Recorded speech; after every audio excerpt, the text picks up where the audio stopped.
Alright everyone, hope I am audible, please confirm. मेरी आवाज आ रही है सभी को? Okay, good morning everyone, good morning.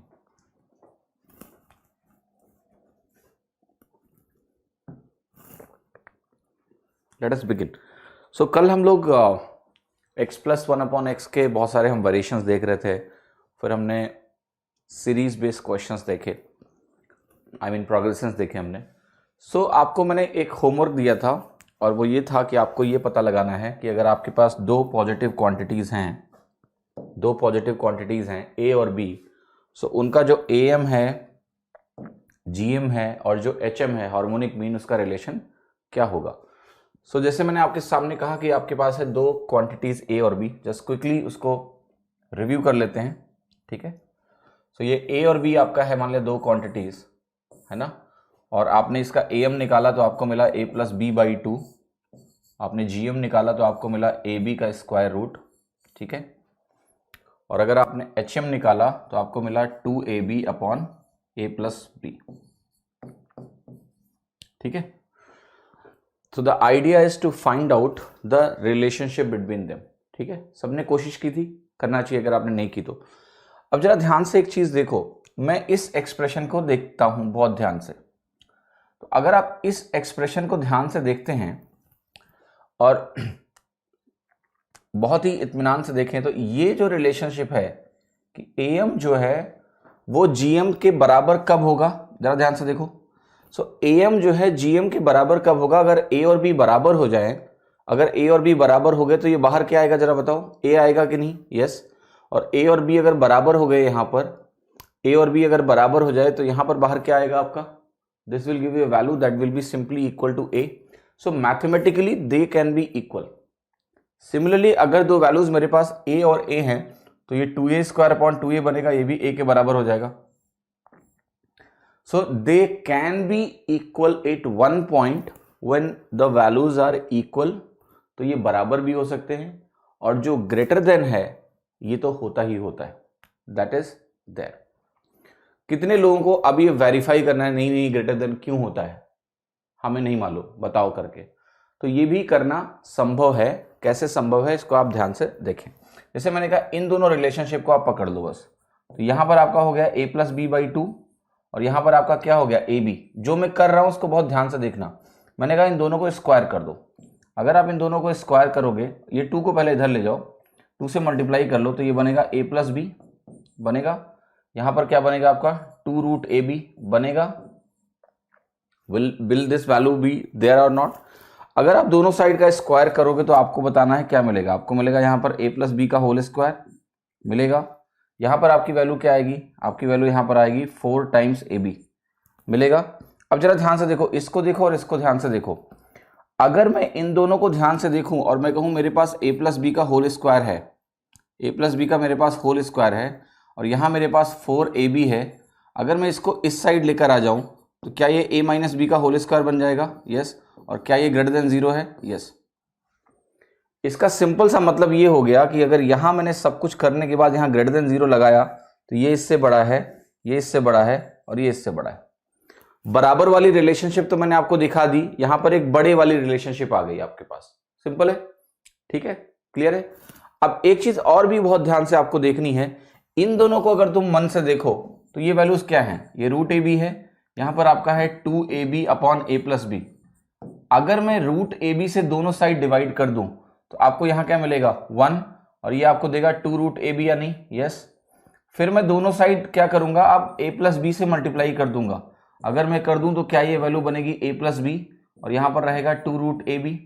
क्या आपकी वही कहानी बन गई जहां से आप चले थे? Yes, same equation.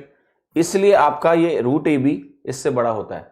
तो ये ध्यान रखिएगा हमेशा कि for 2 positive numbers a and b, am greater than और इक्वल टू hm हो सकता है, सॉरी gm हो सकता है, और gm ग्रेटर देन और इक्वल टू hm होता है। ये रिलेशनशिप ट्रू करती है, होल्ड, और इसका इस्तेमाल आप खूब करोगे कस के।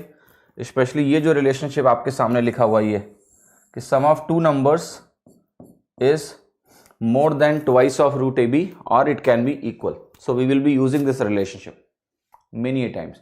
आप खुद देखो यहाँ पर जब a माइनस बी का होल स्क्वायर है तो अगर a और b बराबर हैं तो ये इक्वल टू 0 हो सकता है, इक्वल टू 0 हो सकता है अगर a और b बराबर हो, वरना ये हमेशा क्या होगा, ग्रेटर देन होगा। तो sum of two numbers a plus b will be more than square root of, will be more than square root of twice of those two numbers, 2 root ab kind of. Okay, ranking वाला theory, कौन सा ranking वाला theory? Ranking अभी जो पढ़ रहे हो उसको पढ़ो चुपचाप। ओके, क्लियर सभी को? तो ये रिलेशनशिप प्लीज ध्यान रखिएगा, this will be using many A times. मैं एक छोटा सा एग्जांपल दे रहा हूं इसका, कहां इसका इस्तेमाल खूब होता है। आपको बताओ कि अगर मैंने आपको बोला कि मेरा x प्लस 1/x है, जहां पर x मेरा एक पॉजिटिव नंबर है, और ये मैं आपको बोल दूं कि this value is equal to 2।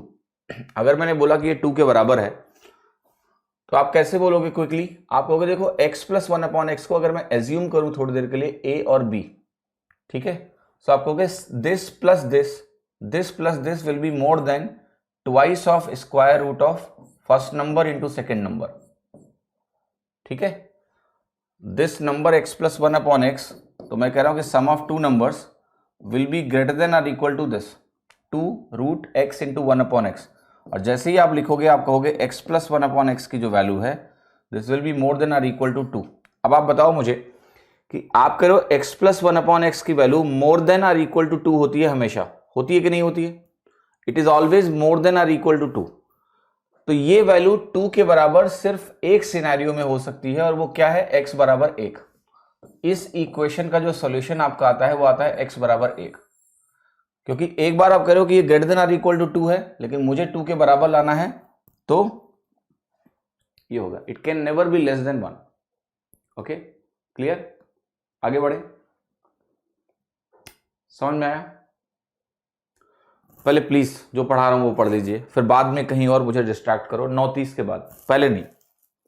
चलो अब देखिए आगे आते हैं। हमने कल जो भी सीखा प्रोग्रेशंस, अब इसके बाद मैं मूव करता हूं और कुछ और स्पेशल सीरीज हैं जो आपके एग्जाम में बारंबार पूछी जाती हैं, तो उनको देखने की कोशिश करते हैं। आप लोगों ने शायद इनको देख भी रखा है, और मेरा काम तब भी है कि आपको मैं इसको दिखाऊं। सो एक देखिए, इस तरह का पैटर्न बहुत पॉपुलर है कि जैसे मेरे पास है 1/1 into 2 plus 1/2 into 3 plus 1/3 into 4, ऐसे करके चलेगा आपका। और ये लास्ट तक जब आप जाओगे तो आपको लास्ट में मिलता है 1/, देखना ध्यान से, ये 1 से शुरू किया था हमने, यहां पर आपका 2 आया, 2 से शुरू किया, यहां 3 आया, तो यहां पर लास्ट में n है, तो यहां पर क्या आया? n+1। अब इस सीरीज में अगर आप ध्यान से देखो तो पहले तो ये आइडेंटिफाई करना होता है कि नंबर ऑफ टर्म्स कितने हैं। नंबर ऑफ टर्म्स कितने हैं? तो आप कहोगे देखो पहले टर्म में क्या है, डिनोमिनेटर में 1 इंटू 2 आ रहा है। 1 इंटू 2 का मतलब यहां पर 1 है, फिर अगला नंबर है, अगले टर्म में 2 है, फिर अगला नंबर है। तो अगर हम सिर्फ पहले इस कंपोनेंट को देखते चले 1 2 3, और यहां पर n आ रहा है और उसका अगला आ रहा है, तो यहां पर हम कह देंगे कि इसके टर्म्स कितने हैं? n टर्म्स हैं। बोल पाएंगे या नहीं? ठीक है। और 2 टर्म में जो अंतर है वो 1 का अंतर है, ठीक है। अब जरा ध्यान से देखिए, अब जरा ध्यान से देखिए, तो यहां पर मैं इसको कैसे ब्रेक करूंगा। आप इसका जनरल टर्म पकड़ लो जो कि ये है, जिसको हम बोलेंगे tn, nवा टर्म जो भी है आपका वो है 1/n इंटू n+1, है कि नहीं है? अब इसको बहुत ध्यान से देखेंगे, अगर मैं इसको ब्रेक करूं तो ये 1/n माइनस 1/n+1 कहलाएगा। देखो इसको सिंप्लीफाई करके देखो, n+1 minus n upon n into n+1, और n+1 माइनस n क्या होता है? 1 होता है। तो ये हो गया, यानी इसका मतलब ये हो गया कि 1/n इंटू n+1 को मैं लिख सकता हूं 1/n माइनस 1/n+1। अब देखो इसका क्या मुनाफा हुआ। मुनाफा ये हुआ कि ये जो टर्म आपके सामने लिखा है 1/1 इंटू 2, ये हो गया 1/1 माइनस 1/2। अगला जो टर्म है 1/2 इंटू 3, ये हो गया 1/2 माइनस 1/3 हो गया। अगला टर्म क्या बनेगा आपका? 1/3 माइनस 1/4। ऐसे करके आप जाओगे लास्ट में तो आपको मिलेगा 1/n माइनस 1/n+1। अब आप एक चीज बहुत ध्यान से देखो, यहां पर कुछ कैंसिलेशन होता हुआ आपको दिखेगा। ये पहला जो मेरे पास टर्म है उसका दूसरा पार्ट दूसरे वाले टर्म के पहले पार्ट से कैंसिल हो रहा है। ऐसे होता रहेगा, अगर होता रहेगा ऐसा, तो ये वाला टर्म डेफिनेटली इसके पहले वाले के दूसरे पार्ट से कट जाएगा। तो तुम्हारे पास जो बचेगा अल्टीमेटली वो क्या बच रहा है? तुम्हारे पास जो अल्टीमेटली बच रहा है वो बच रहा है 1 माइनस 1/1 प्लस और n+1, जिसको आप सिंप्लीफाई करोगे तो ये हो जाएगा n/n+1। That's the answer, right, n/n+1। ठीक है, क्लियर, क्लियर है सभी को? Okay, now the question is about कि जैसे यहां पर गैप एक का था, एक का गैप था कि नहीं? Yes, essentially the logic goes behind this is 1 2 3, basically they are in arithmetic progression. ठीक है, अगर ये 1 से शुरू करके सारे कॉन्जिक्यूटिव नंबर लिखे गए तब तो मेरा आंसर ये है। शुरुआत से अगर शुरू हुआ है, स्टैंडर्ड शुरुआत से अगर शुरू हुआ है तो ऐसा होगा, लेकिन कोई जरूरी थोड़े ना कि शुरुआत से ही शुरू हुआ हो। मान लिया मेरी मर्जी ऐसी है कि मैंने कहा कि मैं इस तरह से आपको सीरीज देता हूं एग्जाम में जो आपकी सीरीज आई वो ऐसी आ गई आपकी 1/5 × 6 प्लस 1/6 × 7 प्लस 1/7 × 8। तो आप कहोगे पैटर्न तो वही है, बट उठा के इसने बीच से शुरू कर दिया और लास्ट में मैंने कुछ ऐसा दे दिया आपको 1/100 × 101। मैंने कहा ये लगाओ। तो देखो इस क्वेश्चन को आप कैसे करोगे। सबसे पहले आपको मालूम है कि पहला पार्ट होता है, इस एक्सप्रेशन को जब भी हम लिखते हैं तो जनरली क्या बचता है मैं आपको दिखाता हूं। देखो यहां पर गैप क्या है, एक का गैप है, न्यूमरेटर में सब में 1 है, एक का गैप है तो ये बनेगा 1/5 माइनस 1/6, से बनेगा 1/6 माइनस 1/7।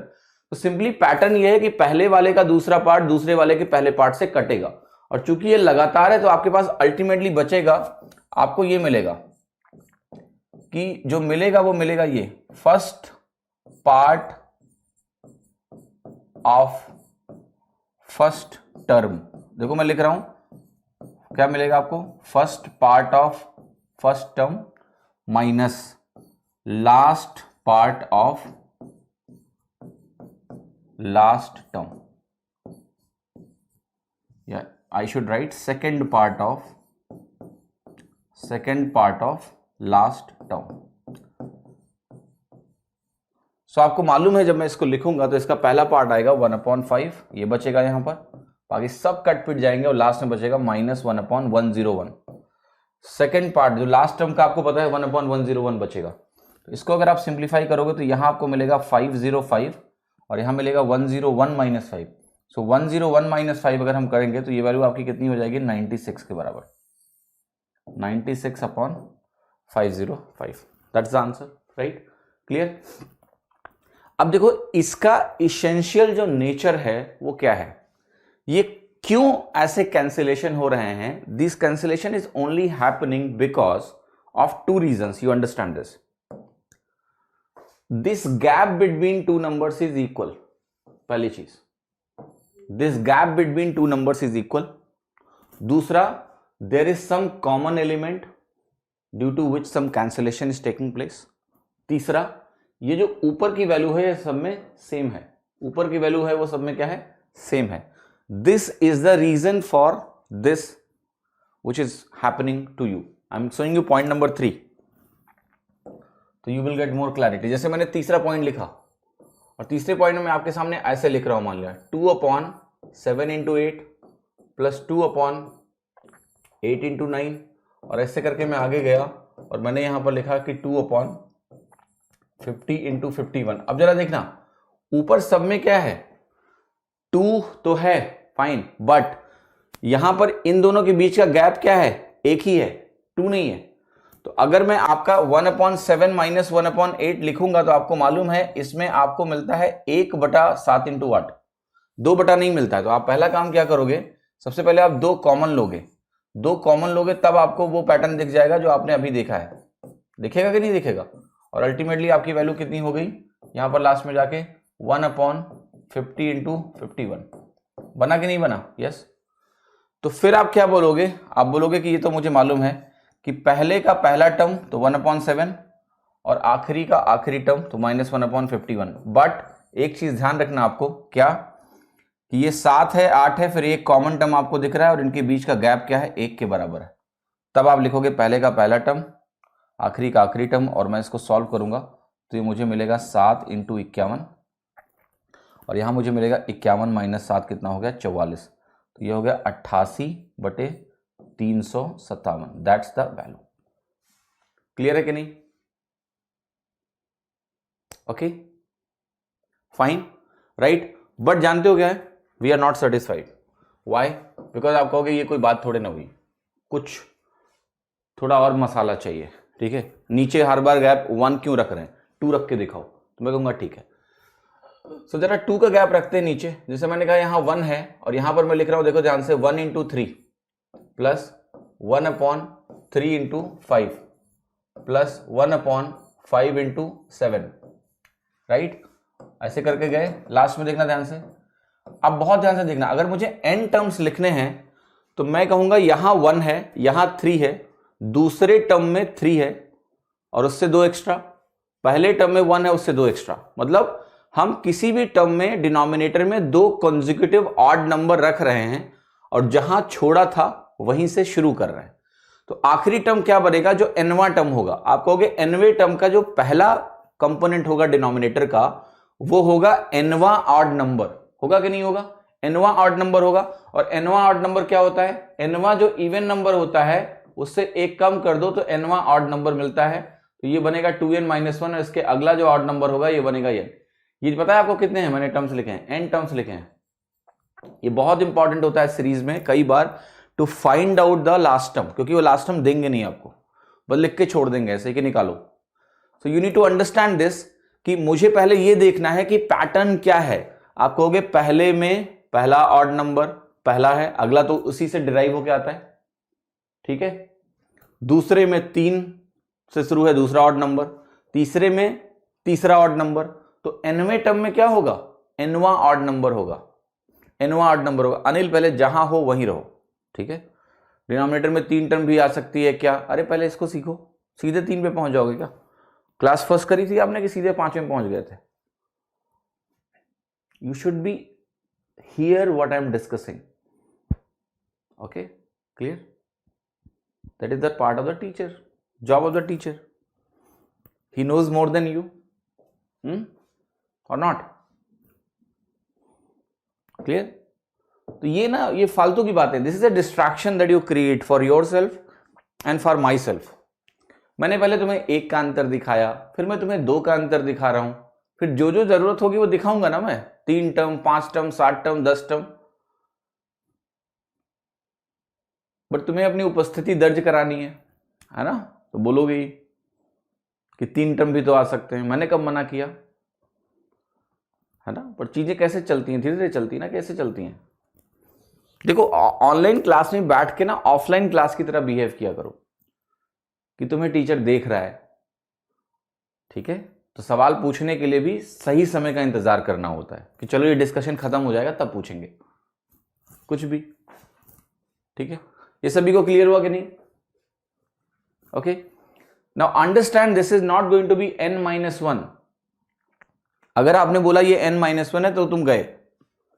मैं सिंपल सी एक बात बोल रहा हूं आपको, 1, 3, 5 अगर चल रहा है तो हर डिनोमिनेटर का पहला जो टर्म है वो क्या है? अगर तीसरा टर्म है तो वो थर्ड ऑड नंबर है, दूसरा टर्म है तो वो सेकंड ऑड नंबर है, अगर पहला टर्म है तो वो फर्स्ट ऑड नंबर है। तो जो nवां टर्म होगा उसमें पहला टर्म जो आएगा डिनोमिनेटर में वो होगा nवां ऑड नंबर, और nवां जो ऑड नंबर होता है वो 2n-1 होता है।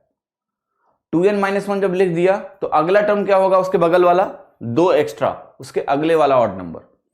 ये चीज का ध्यान रखना आपको, बिकॉज इसका ध्यान नहीं रखोगे तो गड़बड़ हो जाता है एग्जाम में, ठीक है। अब आप कहोगे कि इसका फिर कैसे करेंगे, तो देखो इसका क्या करना है, इसका आप nth टर्म पकड़ के देखो, तो इसका जो nth टर्म है वो है 1/2n-1 इंटू 2n+1। अगर मैं इसको ब्रेक करके ऐसे लिखूं, 1/2n-1 यहां लिखा, माइनस 1/2n+1 मैंने यहां लिखा। जरा इसको सॉल्व करो, देखो क्या आ रहा है। आपको ये बनेगा 2n+1 माइनस 2n-1, तो ये बनेगा 2/2n-1 इंटू 2n+1। क्लियर है? गेटिंग माई पॉइंट और नॉट? ये वैल्यू आपको समझ में आ रही है, 2/2n-1 इंटू 2n+1 के बराबर आया। तो आपने कहा एक्चुअली में प्रॉब्लम ये है कि अगर मैं इसको इस फॉर्मेट में व्यक्त करूंगा समथिंग माइनस समथिंग ताकि कैंसिलेशन हो। तो प्रॉब्लम ये आ रही है कि एक्चुअली में हमें यहां 1 चाहिए, बट ये आ तो वैसा ही रहा है इस तरह से लिखने में, बट यहां पर एक 2 आ रहा है। आ रहा है कि नहीं आ रहा है? सो अगर यहां पर एक 2 आ रहा है तो आप कहोगे कि इसको देखो अगर करेक्ट करना है ना तो मेरे को करना ये पड़ेगा, मेरे को इसको 1/2 से डिवाइड करना पड़ेगा। तो आप कहोगे कि देखो ये जो वैल्यू है ना ये यहां 1/2 से डिवाइड हो जाएगी और फिर ये बराबर हो जाएंगे। तो मैं कहूंगा ओके अच्छी बात है। इसका मतलब ये हुआ कि मैं कोई भी टर्म पकड़ लूं अगर, तो वो टर्म मुझे दे क्या रहा है, मुझे वो दे रहा है 1/2 इंटू 1/5 माइनस 1/7। यहां क्या मिलेगा आपको 1/2 इंटू 1/3 माइनस 1/5। ओके, समझ में आया? क्लियर है? ये क्या बनेगा 1/2 इंटू 1/1 माइनस 1/3। ठीक है, तो हुआ क्या कि आप ये कहोगे इसका मतलब ये है कि जब मैं इसको इस फॉर्मेट में व्यक्त करूंगा तो सब में मेरे को 1/2 बाहर मिल जाएगा और 1/2 सब में हो जाएगा कॉमन। तो ये बनेगा 1 माइनस 1/3। ये आपका क्या मिलेगा 1/3 माइनस 1/5 मिलेगा कि नहीं मिलेगा? और ऐसे करके आप जाओगे लास्ट तक, आखिरी में आपको क्या मिलेगा 1/2n minus 1 minus 1/2n plus 1। और इसको मैं ऐसे क्लोज कर रहा हूं।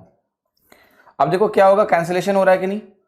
पहले का दूसरा पार्ट ऐसे कैंसिल होता जाएगा, ये भी इसके पहले वाले से कटेगा। Ultimately you are left with this 1/2 into, ध्यान से देखना 1, ये भी कटेगा ऐसे, अल्टीमेटली मिलेगा ये आपको। If I just simplify this 2n plus 1 minus 1 कितना मिलेगा आपको जरा बताओ? 2n प्लस 1 माइनस 1 2n मिलेगा और 2n का एक 2 कैंसिल होगा, तो ये मिलेगा आपको n/2n प्लस 1। आप एक सिमिलरिटी बहुत ध्यान से देखना इस क्वेश्चन में और इसके पिछले क्वेश्चन में। सिमिलरिटी वहां पर यह थी कि वहां पर आया था n/n प्लस 1 आया था, क्योंकि वहां पर आखिरी टर्म का जो पहला पार्ट था वो 2n माइनस 1 था, सॉरी ये था 2n प्लस 1 आखिरी का लास्ट पार्ट। तो वहां पर आपका आया था, अगर आपको ध्यान देखो कि n टर्म अगर है तो वो आया था n/2n प्लस 1, याद है आपको? यहां पर क्या आया आपका, वहां पर n/n प्लस 1 आया, यहां पर n/2n प्लस 1 आया। अब मैं आपको एक चीज बता रहा हूं, घर जाना और ये सॉल्व करना। 1/1 इंटू 4 प्लस 1/4 इंटू 7 1/5, सॉरी देखो 1 के बाद 3 का गैप दिया 4 यहां आया 7 इंटू 10 ऐसे करके जाएगा। अब मैं आपसे एक सवाल पूछ रहा हूं, ये जो मैंने पैटर्न लिखा है और मैं बोल दूं कि मेरे n टर्म्स हैं, तो जो पैटर्न तुम अभी तक देखते आए हो उसी का फायदा उठाते हैं। आपने कहा कि देखो जब मेरे पास ये गैप 1 का था तो मेरा आंसर आया था n/n प्लस 1, अगर याद हो आपको, जहां पर n प्लस 1 क्या हुआ था याद है आपको? आखिरी का सेकेंड पार्ट है था, राइट? आखिरी का सेकेंड पार्ट था। तो ये बेसिकली फॉर्मेट ऐसा था कुल मिला के, नंबर ऑफ टर्म्स, ठीक, divided by second part of last term, second part of last term,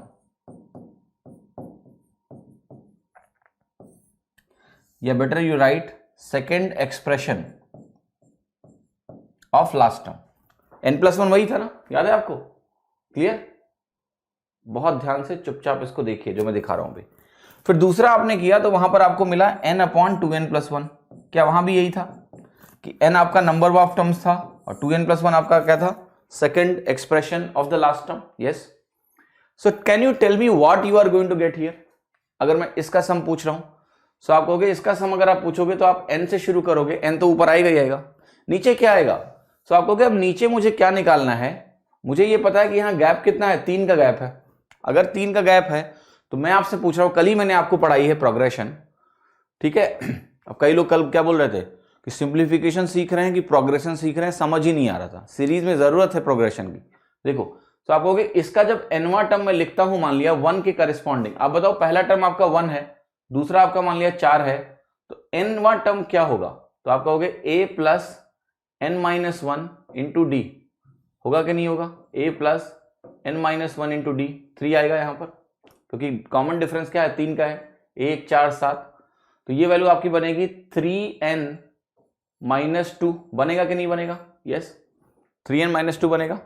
तो 3n - 2 में अगर 3 जोड़ते हो तो बेसिकली यहां पर बनेगा 3n + 1। क्या आपको पैटर्न थोड़ा और बेहतर तरीके से क्लियर हो रहा है कि इतना भी सोचने की जरूरत नहीं है? अगर हमने 1 से शुरू किया और अगर हमने 3 का अंतर बनाया है और ये पैटर्न होल्ड कर रहा है तो यहां पर 3n + 1 आ रहा है। आ रहा है कि नहीं आ रहा है? बोलो यस आ रहा है। तो मैं आपको अब जो दिखाने जा रहा हूं उसको बहुत ध्यान से देखिएगा। जो पैटर्न आपको मैं अभी देने जा रहा हूं ये आपके बहुत काम का है। यहां पर मैंने लिखा आपके सामने, मान लिया 1, और यहां पर मैंने लिखा 1 + r। क्या लिखा मैंने? n/1 + r। फिर मैंने आपके सामने यहां पर क्या लिखा, देखो ध्यान से, ये जो 1 + r है मैं यहां लिखूंगा और फिर इस 1 + r में मैं r जोड़ूंगा तो यहां पर बनेगा 1 + 2r। ठीक है, because I have to create a consistent gap and this has to repeat. और ऐसे करके अगर मैं n टर्म्स तक चला जाऊंगा तो आपको पता है इसका सम कितना आएगा? आप कहोगे देखो n तो ऊपर आएगा ही आएगा, नीचे क्या आएगा?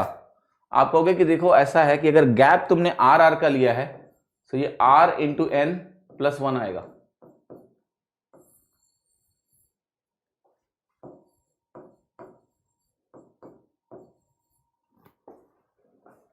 Is it clear or not clear?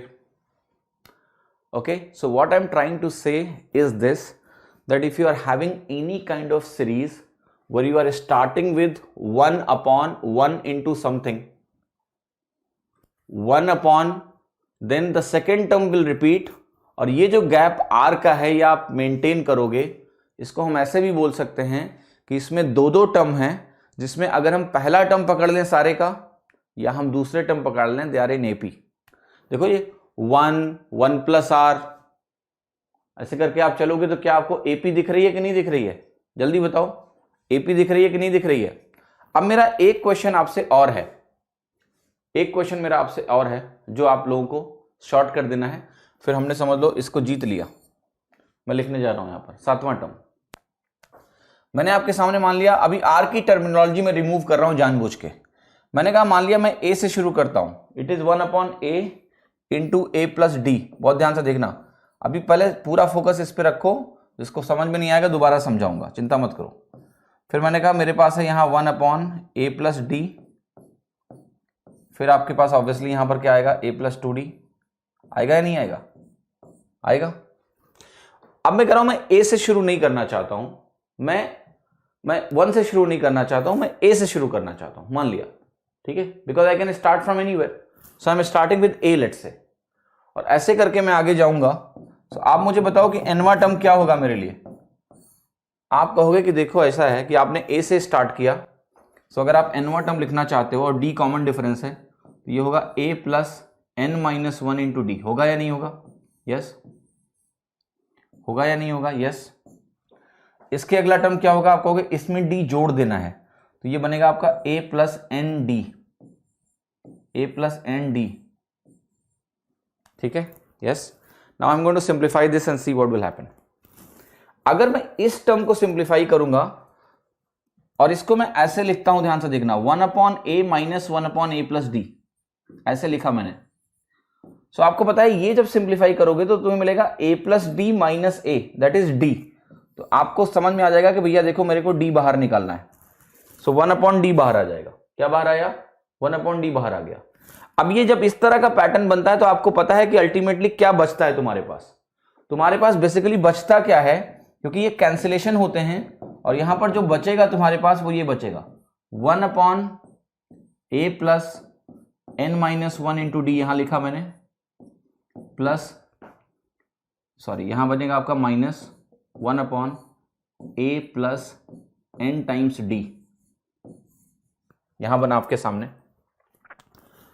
और इसको मैं अगर यहां लिखूं तो ये बनेगा 1/a + d, यहां बनेगा 1/a + 2d, like this will go on. So it will be cancelled similarly, same चीज होगी यहां पर। मैं ये इसलिए करा दे रहा हूं कि आपको बाद में कभी इसको लिखना नहीं पड़ेगा, मैं आपको बता रहा हूं, आप ओरली आंसर करोगे। Now just see what you will be left with. इस 7वें का जो रिजल्ट है मैं यहां लिखना चाहता हूं, यहां लिख देता हूं, ध्यान से देखना। 7वां पॉइंट चलो मान लेते हैं यहां से शुरू है ऐसे। तो इसका जो फाइनल रिजल्ट आ रहा है वो देखो क्या आ रहा है, ए प्लस एन डी माइनस ए। सो अल्टीमेटली तुम्हारे पास क्या बच रहा है, बहुत ध्यान से देखो, एन टाइम्स डी बच रहा है कि नहीं। ए प्लस एन डी को अगर इसमें से माइनस करूंगा 1/a में से, तो ए प्लस एन डी माइनस ए बनेगा, तो वो एन डी हो गया। और ये जो तुम्हारा एन डी है, बहुत ध्यान से देखना, ये जो एन डी है वो डी से कैंसिल हो जाएगा, और अल्टीमेटली तुम्हारे पास जो वैल्यू बच रही है वो बच रही है n/a into a plus n times d. That's it.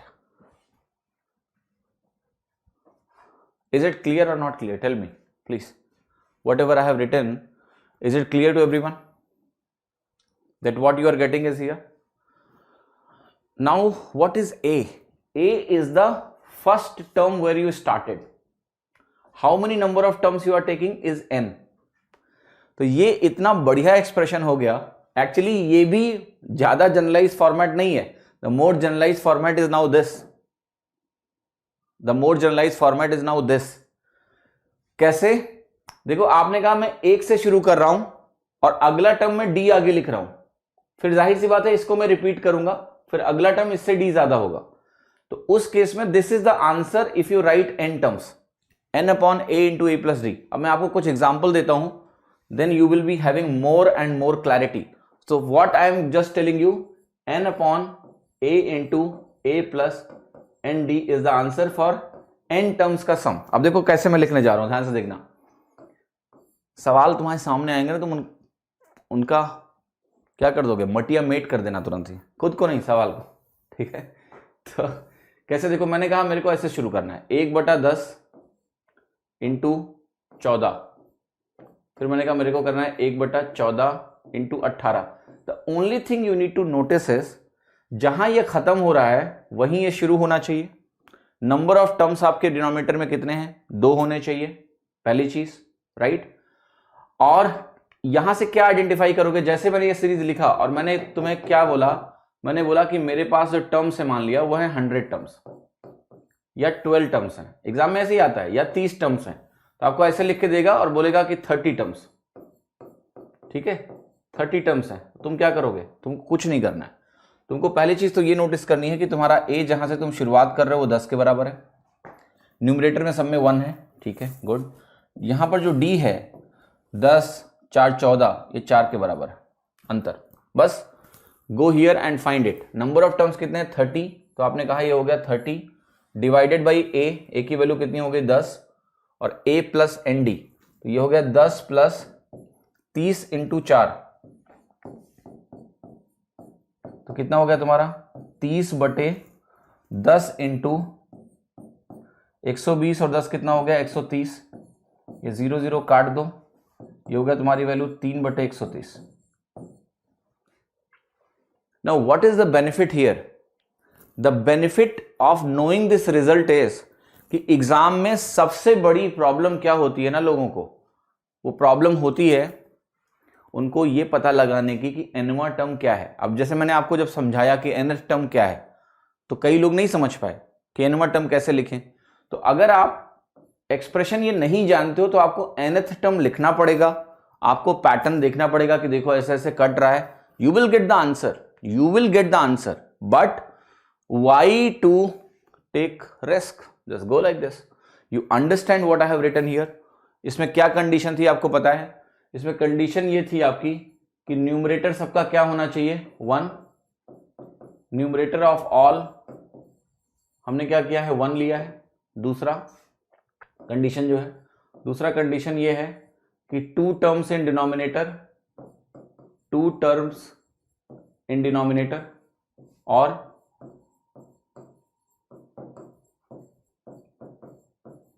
तीसरा equal difference between terms, equal difference between terms, और चौथा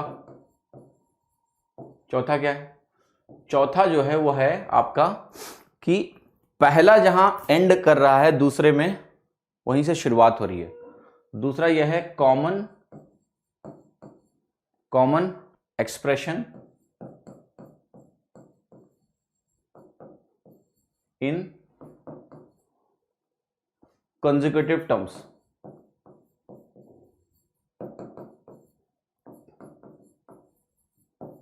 there are 4 conditions which you need to take care of that you will actually notice without any problem. ठीक है, समझ में आया सभी को कि नहीं? आप कितने लोगों को कहां समस्या है बता दो, ठीक है, क्योंकि ये एक्सप्रेशन याद रखना है पहली बात तो आपको, पर मैं वही चाहता हूं, मैं कभी भी ऐसे नहीं रटाता हूं, मैं चाहता हूं कि आप जहां भी वैल्यू एडिशन है वहां मैं आपको सिखाता हूं. यहां वैल्यू एडिशन क्या थी आपको पता है कि cancellation is happening. So this pattern will be used into your mind now कि ओके, जब लंबी सीरीज के क्वेश्चन होते हैं तो जनरल टर्म लिख के कैंसिलेशंस होते हैं, ठीक है, and then I generalize this to show you how I obtain this result. तो यू ऑल्सो नो हाउ, कैसे हुआ है. क्लियर है सभी को? Okay, make sense? Say yes if you got it. और जिसको दिक्कत है बोलो.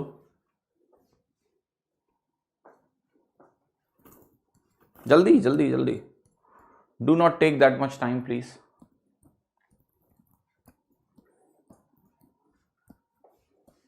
क्लियर है?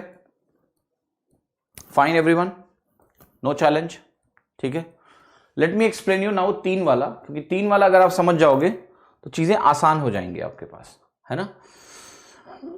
अच्छा, ये रिजल्ट कहां से आया था याद है आपको? ये रिजल्ट कैसे आया था? Yes, what was that? 1/d लिखा था हमने. ये रिजल्ट कैसे आया था?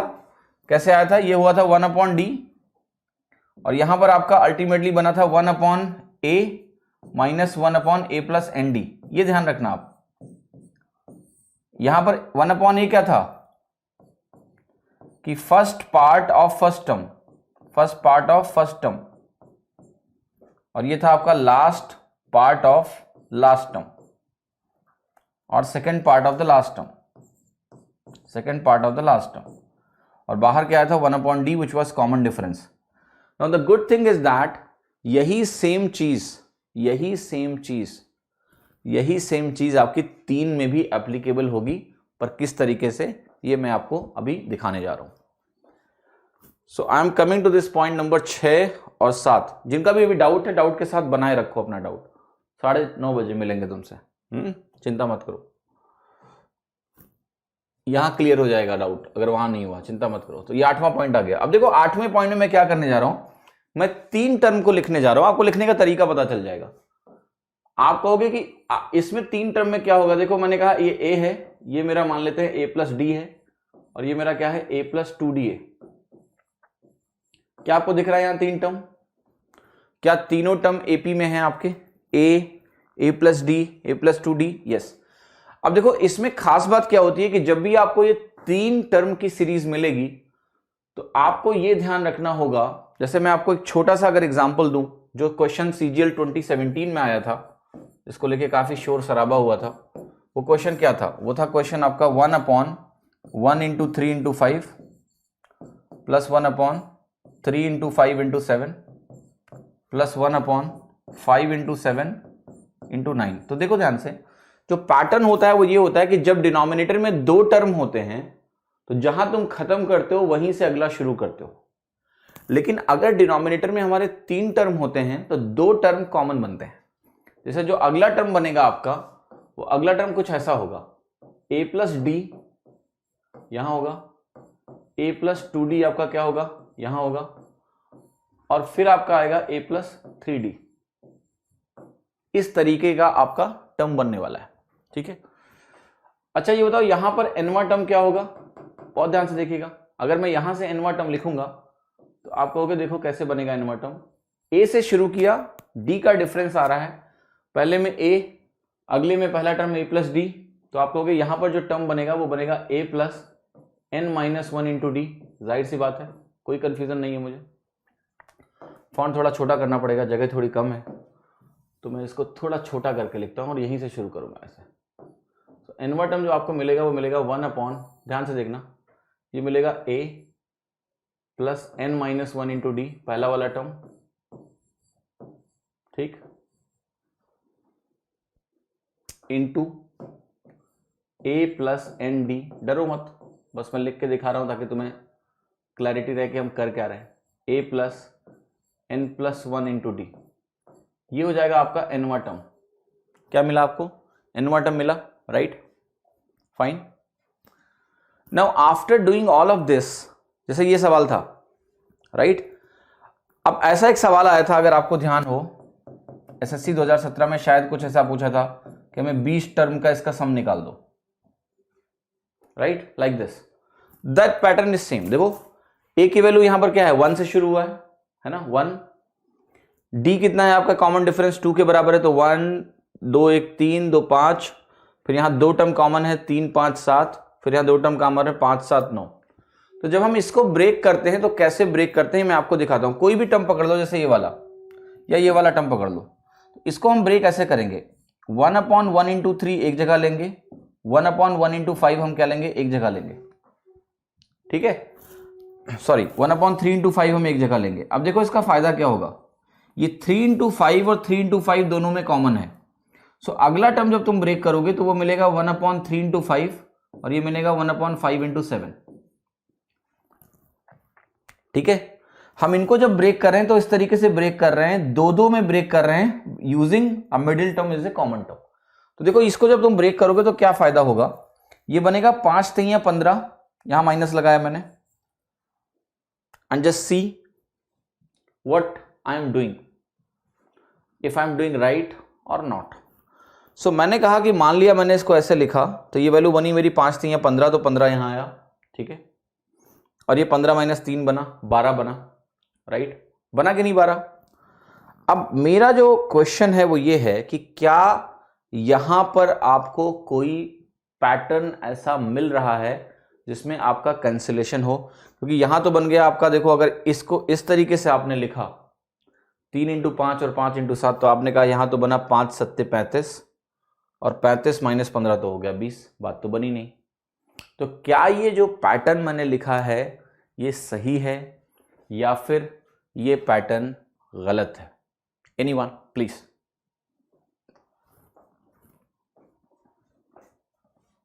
इज दिस पैटर्न करेक्ट और this pattern that I have written is not correct? जल्दी जल्दी जल्दी, क्विक।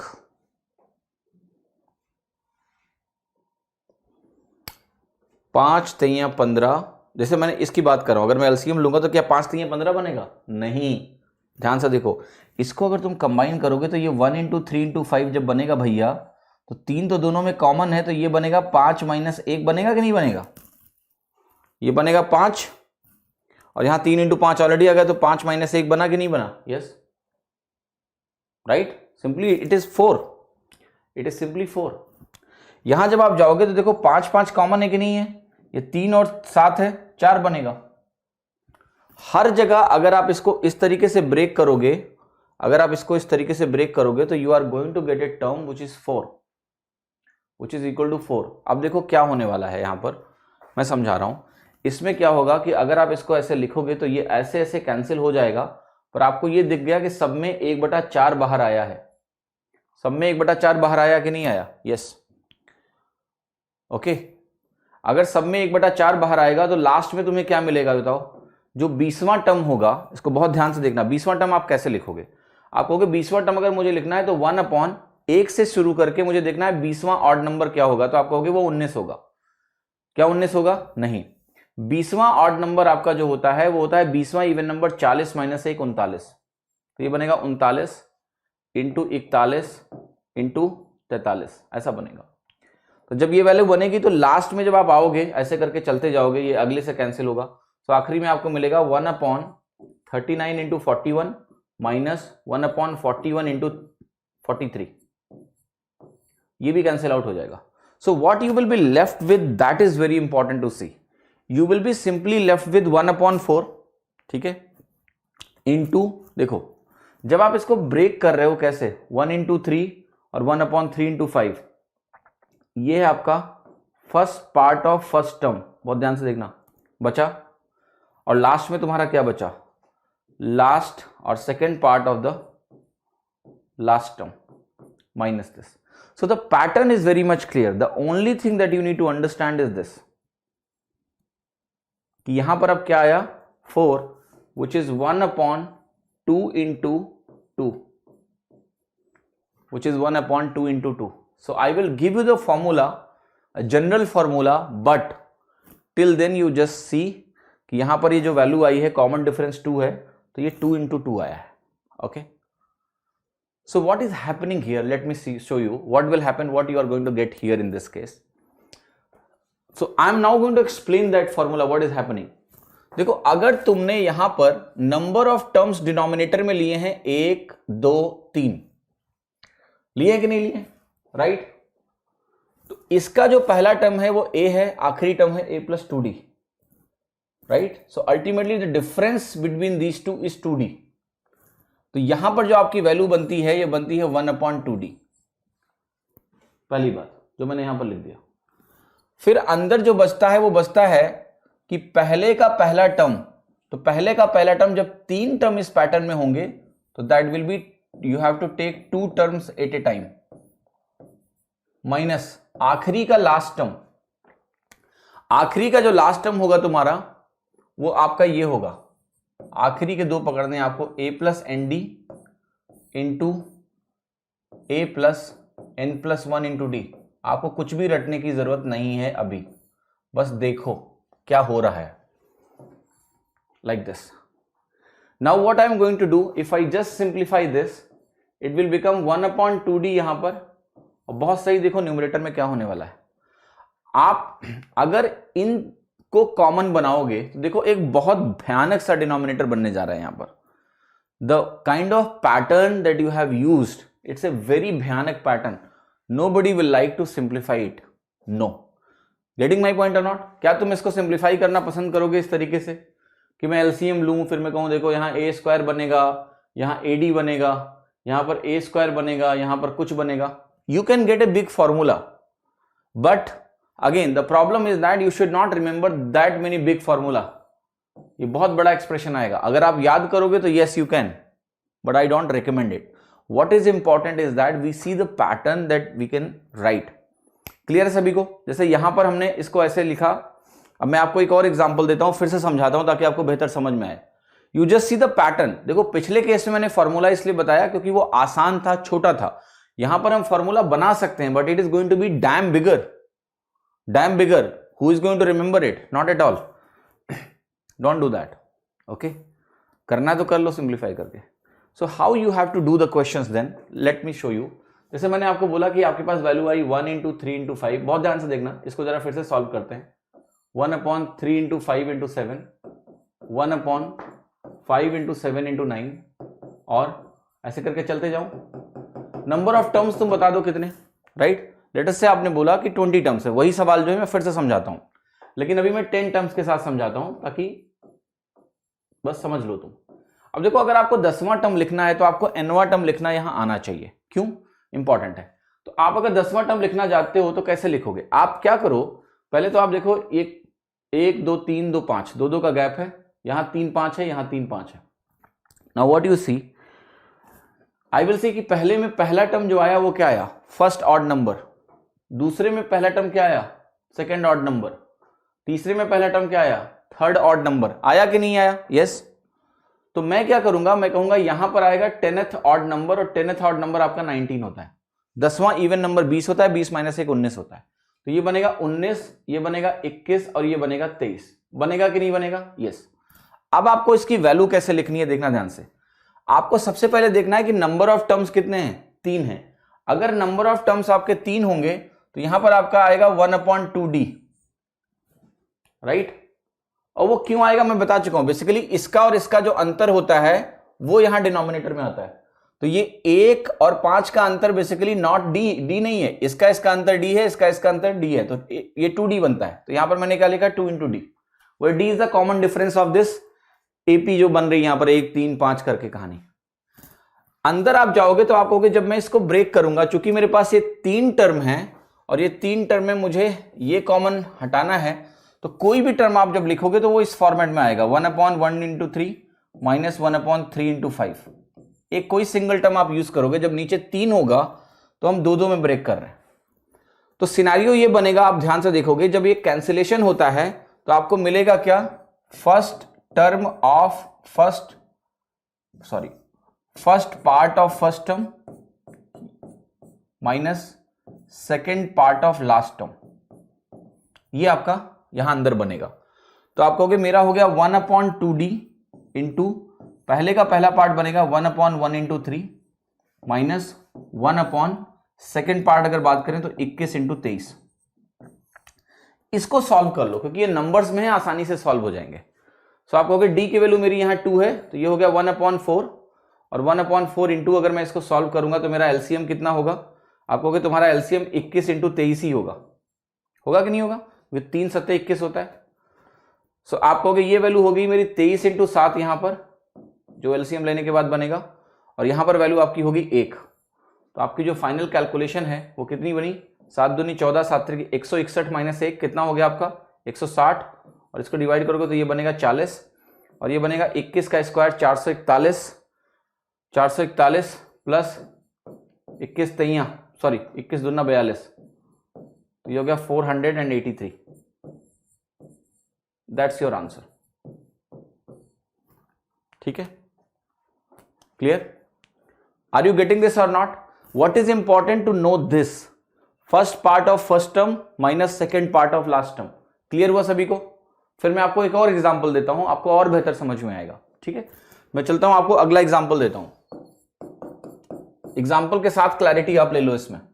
जैसे मैंने कहा कि मैं एक नंबर ऐसा ले रहा हूं 1/3 इंटू 7 इंटू 11 देखो plus 1/7 into 11 into 15 plus 1/11 into 15 into 19 और ऐसे करके मैंने आपको बोला कि मुझे लेना है 10 टर्म्स।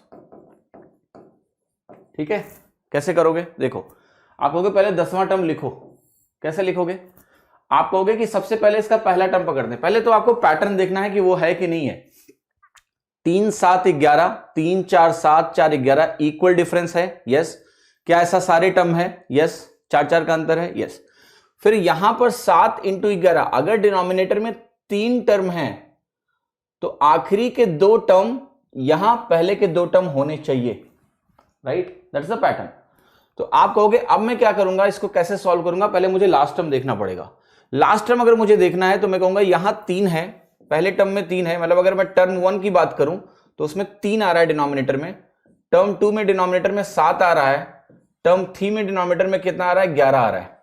तो आप कहोगे बेसिकली ये एक तरह की एपी मुझे दिख रही है जिसमें कॉमन डिफरेंस मेरा क्या है? 4 है। तो मुझे अगर निकालना है 10वां टर्म T10 तो आपको पता है किसी भी एपी का जो nवां टर्म होता है वो a plus n minus 1 into D होता है। तो आपको क्या करना है? यही रखना है। यहां पर a की वैल्यू रखो 3, n की वैल्यू हो गई 10 माइनस 1 कितना? 9 और 9 इंटू डी कितना हो गया तुम्हारा? 4 हो गया। तो ये 9 चौक 36 और 3 कितना हो गया? 39 हो गया। तो आपने कहा ये वैल्यू मेरी 39 के बराबर है। क्लियर है सभी को? 39। जैसे ही आपने इसको लिख दिया 39 तो ये 39 हो गया। 4 आगे जाओगे 43 मिलेगा, 4 आगे जाओगे आपको क्या मिलेगा? 47 मिलेगा। अब देखो कैसे आप फटाक से आंसर लिखोगे। आप कहोगे 1 अपॉन, यहां पर आपको लिखना है 2d। तो या तो आप ऐसे याद रखो कि जब 3 टर्म होंगे तो 2 टाइम्स कॉमन डिफरेंस आएगा यानी 2 इंटू 4 आएगा। या फिर आप इसको ऐसे भी समझ सकते हो कि ये जो वैल्यू है ये क्या है? 11 माइनस 3 है। 11 माइनस 3 है, सिंपल। पहले टर्म में आखिरी और पहले वाले टर्म का अंतर। तो ये क्या हो गया आपका? 2 इंटू 4 हो गया, सिंपल। पहले का पहला टर्म सो ये बनेगा 1/3 into 7 first part of first term minus last part minus second part of last term SPLT। तो 1/43 इंटू 47 ये चीज आपको सॉल्व करनी है। आपका आंसर आ गया। तो ये हो गया 1/8। अंदर जाएंगे तो एलसीएम निकालोगे। अब यहां पर एलसीएम क्या है? 3 43 में नहीं है, 3 47 में नहीं, 7 भी नहीं है, तो यह 3 इंटू 7 इंटू 43 इंटू 47 ही बनेगा। तो यहां पर आपका आएगा 43 इंटू 47 माइनस 3 इंटू 7 और ये आपको सॉल्व करना पड़ेगा। Clear? That is you need to simplify. So I have just use the numbers in this format कि किसी भी तरह के सवाल आपके सामने एग्जाम में आ सकते हैं। So how to solve them is not the formula in 3 वाले में, right? You have to do like this. Clear है? 4 इंटू 10 माइनस से डायरेक्ट कर सकते हैं बिल्कुल। Look, understand this. What is this? What is this? This is an expression to write the nth term. That's it. So if you do not want to involve any other analysis, use it. It will give you direct value without any complexity. It's a very simple expression. It doesn't involve your mind. सीधे आप लिख सकते हो। अगर आपको directly try करना है तो you can do that like this. कैसे करोगे आप कहोगे 3 मेरा पहला टर्म है, अब इसमें मैं क्या कर रहा हूं, अगले में जा रहा हूं तो 4 जोड़ रहा हूं, अगले में जा रहा हूं तो 4 और जोड़ रहा हूं, तो 9 बार मैं क्या जोड़ रहा हूं, 4 जोड़ रहा हूं, तो 39 मिल गया ना। सीधे 40 माइनस 1 कैसे देख रहे हो आप, क्या लॉजिक है उसका? 10 चौके 40 माइनस 1, ऐसा नहीं होता है। 10 into 4 minus 1 is a wrong representation of getting 39, you are just trying to get it, ऐसे नहीं होता है। आप मुझे बताओ, अगर 10 इंटू 4 किस हिसाब से आप मल्टीप्लाई करो, व्हाट इज द लॉजिक कि 4 कॉमन डिफरेंस है। Okay, look, for that you need to identify in this way, that's a different identification, it's not incorrect. You need to identify कि मेरे पास जो ये नंबर लिखा है वो 4 के पहले मल्टीपल से एक कम है, ये 4 के दूसरे मल्टीपल से एक कम है, ये 4 के तीसरे मल्टीपल से एक कम है। Using that logic you can say ये 4 के 10वें मल्टीपल से एक कम है, but you need to find the logic. Okay, it should not be coincidence, it should be clarity कि ओके यस, ये 4 के मल्टीपल से एक कम है पहले मल्टीपल से, ये 4 के दूसरे मल्टीपल से एक कम है, ये 4 के तीसरे मल्टीपल से एक कम है, ये 4 के चौथे मल्टीपल से 10वें मल्टीपल से एक कम होगा। यस, फाइन, क्लियर है सभी को? तो I am not going into the multiplication right now, I am just showing you the process how it happens. अब बताओ कितने लोगों को समझ में नहीं आया, क्योंकि मैं अब आपको आगे लेकर जा रहा हूं, कुछ और दिखाने जा रहा हूं और आपको आंसर बताना है उसका। 1 upon 1 into 2 into 3 into 4 plus 1 upon 2 into 3 into 4 into 5 plus 1 upon 3 into 4 into 5 into 6 plus 1 upon 4 into 5 into 6 into 7, 10 terms, इसका सम निकालना है। तो अब आपने इतनी सीक्वेंस देख ली है कि आपको ना डायरेक्टली मैं लिखवाता हूं। क्या पैटर्न है देखो, पहले सब ये एपी में दिख रहे हैं आपको with a common difference of 1, so आप कहोगे yes common difference is equal to 1। पहली बात, जब यहां 4 टर्म हैं तो आखिरी के 3 टर्म यहां रिपीट करने चाहिए, कर रहे हैं? Yes yes, pattern holds true. Now I am going to write the answer. How? Like this. I will say पहले तो मुझे चाहिए ना ये वाला आखिरी वाला पार्ट, ठीक है? सो आप कहोगे आखिरी पार्ट कैसे आएगा? आप कहोगे सिंपल है, अगर 10वां टर्म मुझे लिखना है 10th टर्म, तो 1 2 3 4 है तो यहां 10 आएगा, 10वें टर्म में 10 11 12 13 होगा, simple. So if common difference is equal to 1 then I will first say 1 upon, चूंकि 4 टर्म है यहां पर आएगा 3 इंटू डी, और सीधे आप 4 माइनस 1 कर दो, मुझे कोई दिक्कत नहीं है, एक ही बात है। यू इधर write 3 into d because 4 term are there, so I write 3d, 3 term होते हैं तो आई राइट 2d, 2 टर्म होते हैं तो I write 1 into d, common difference ही लिखता हूं। ओके, ठीक है? So what I am trying to say simply is 1 upon 3d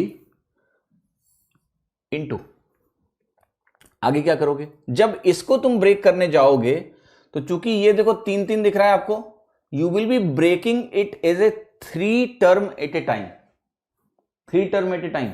सो पहले का जो पहला पार्ट तुम्हारा बनेगा, first part of first term, वो होगा 1 अपॉन 1 इंटू 2 इंटू 3, और second part of the last term में क्या मिलेगा आपको? 11 12 13, सो 1 upon 11 into 12 into 13, this is your answer.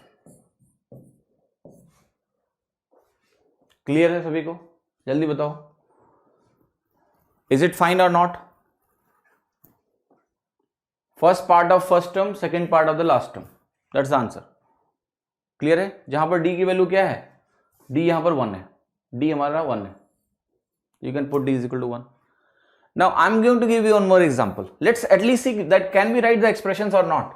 मैंने कहा आपके सामने है 1 upon 1 into 1 3 5 7 divided by 3 5 7 9 plus dot dot dot 10 terms. आपको सबसे पहले यहां पर लिखना पड़ेगा, आपने कहा 1 से शुरू किया, पहला ऑड नंबर, ये क्या है आपका दूसरा ऑड नंबर, 10 में होगा 10वां ऑड नंबर, 19 21 23 25 मिला। What's your common difference here? 2। तो अगर ये 2 है तो आप क्या लिखोगे, 1/3 × 2, 1/1 × 3 × 5, first part of first term minus second part of last term, so 1/21 × 23 × 25।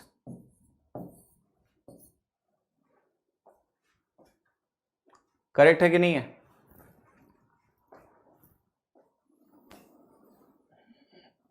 Clear हो गया? Are you getting this? So what I'm saying now is that now you have the capability to solve any such question. Let me give you an example. Let me give an example and I am expecting answer from every one of you. Let us say मैंने आपके सामने एक value लिखी है. For example, the value is going like this. Value is going like this, which is 5/1 × 2 × 3 plus 5/2 × 3 × 4 plus 5/3 × 4 × 5 ... 10 terms. इसको ना please calculate करके मुझे आंसर बताओ क्या होगा. जल्दी से प्लीज सब लोग आंसर निकाल कर देखो इसका.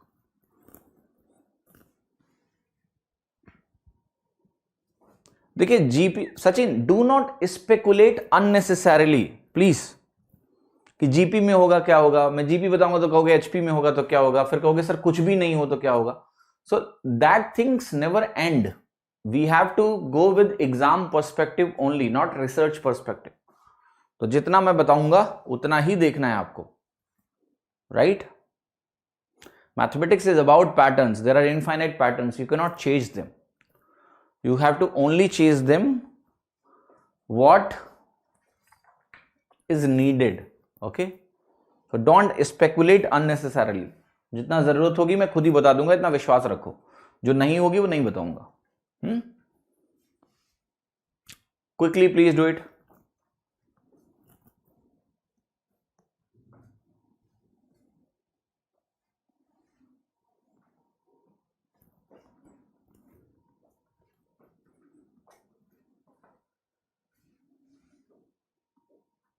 सचिन मैंने आपके सवाल का जवाब दे दिया है, प्लीज इस सवाल लगाओ. जो सवाल है वो नहीं लगाओगे, वहां बैठ के कमेंट कॉपी कर रहे हो, जीपी में होता तब. ये सवाल कौन लगाएगा? Deepanshi, give me the final answer. Give me the final value for this question. That's why I have given it to you. I do not want expression, I want answer.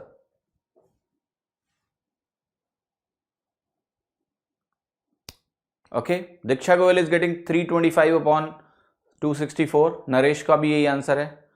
कुछ लोग करें 13/66 आएगा. ओके, 13/660 आएगा. Fine, let us see what you will gate. देखो पहला काम तुम्हें क्या करना है, ये जो 5 है ना ये तो एक्स्ट्रा है. हमने जो एक्सप्रेशन देखे हैं वो 1/, में देखे हैं. तो आप कहोगे ये 5 तो पहले ही निकाल लो.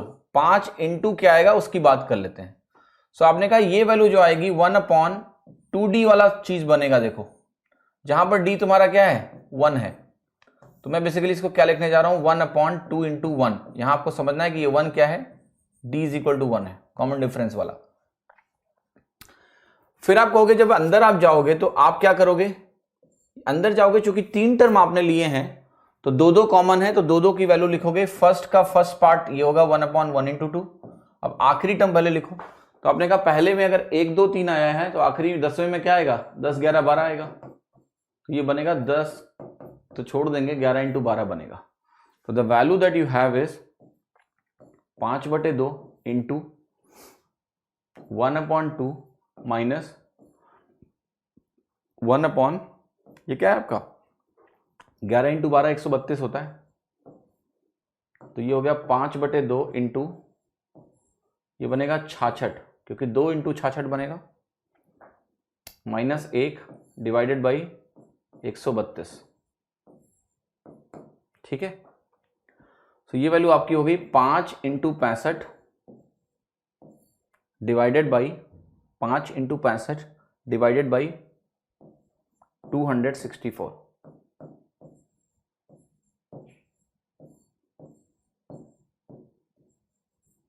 That's answer. 325/264। क्या सभी को ये चीज क्लियर है? किसी को कोई तकलीफ होने वाली है क्या? कभी नहीं होनी चाहिए। Okay, alright, let me give you one more question that can trouble you a bit.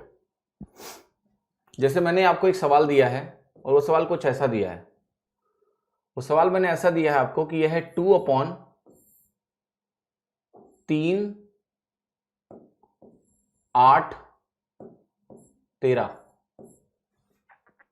क्या लिखा मैंने? 3 8 13। फिर 2/8 13 18। आपके पास क्या है? 5 टर्म्स हैं। कितने टर्म्स हैं? 5 टर्म्स हैं खाली। इसका जरा आंसर बता के आपको निकालना है, आंसर निकाल के लिखना है, nothing less than that. I need answer. Solve करके आंसर बताओ, वैल्यू बताओ। 5 ही टर्म है, आंसर बताना है तुमको।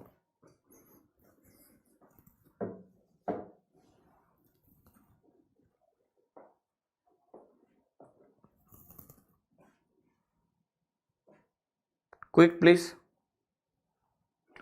देखो, मैं इस चीज पे टाइम इसलिए दे रहा हूं, इस पर्टिकुलर सीरीज पे, इस पर्टिकुलर पैटर्न पे, because they are the ones where जनता is confused.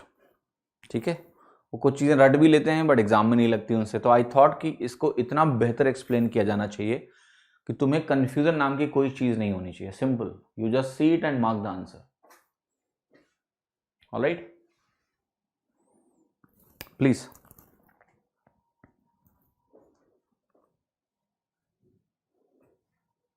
Can you please tell me the answer for this?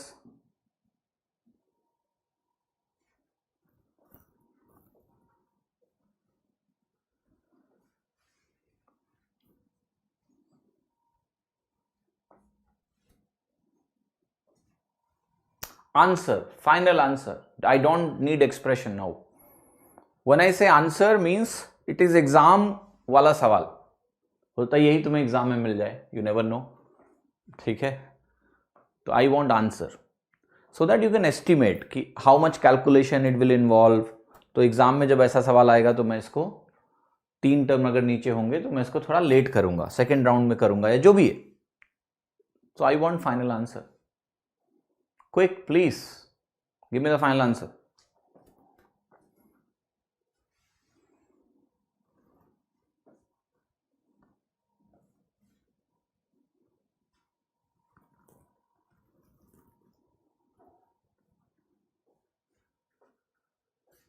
Nikita Singh ने आंसर दिया है 15/1848।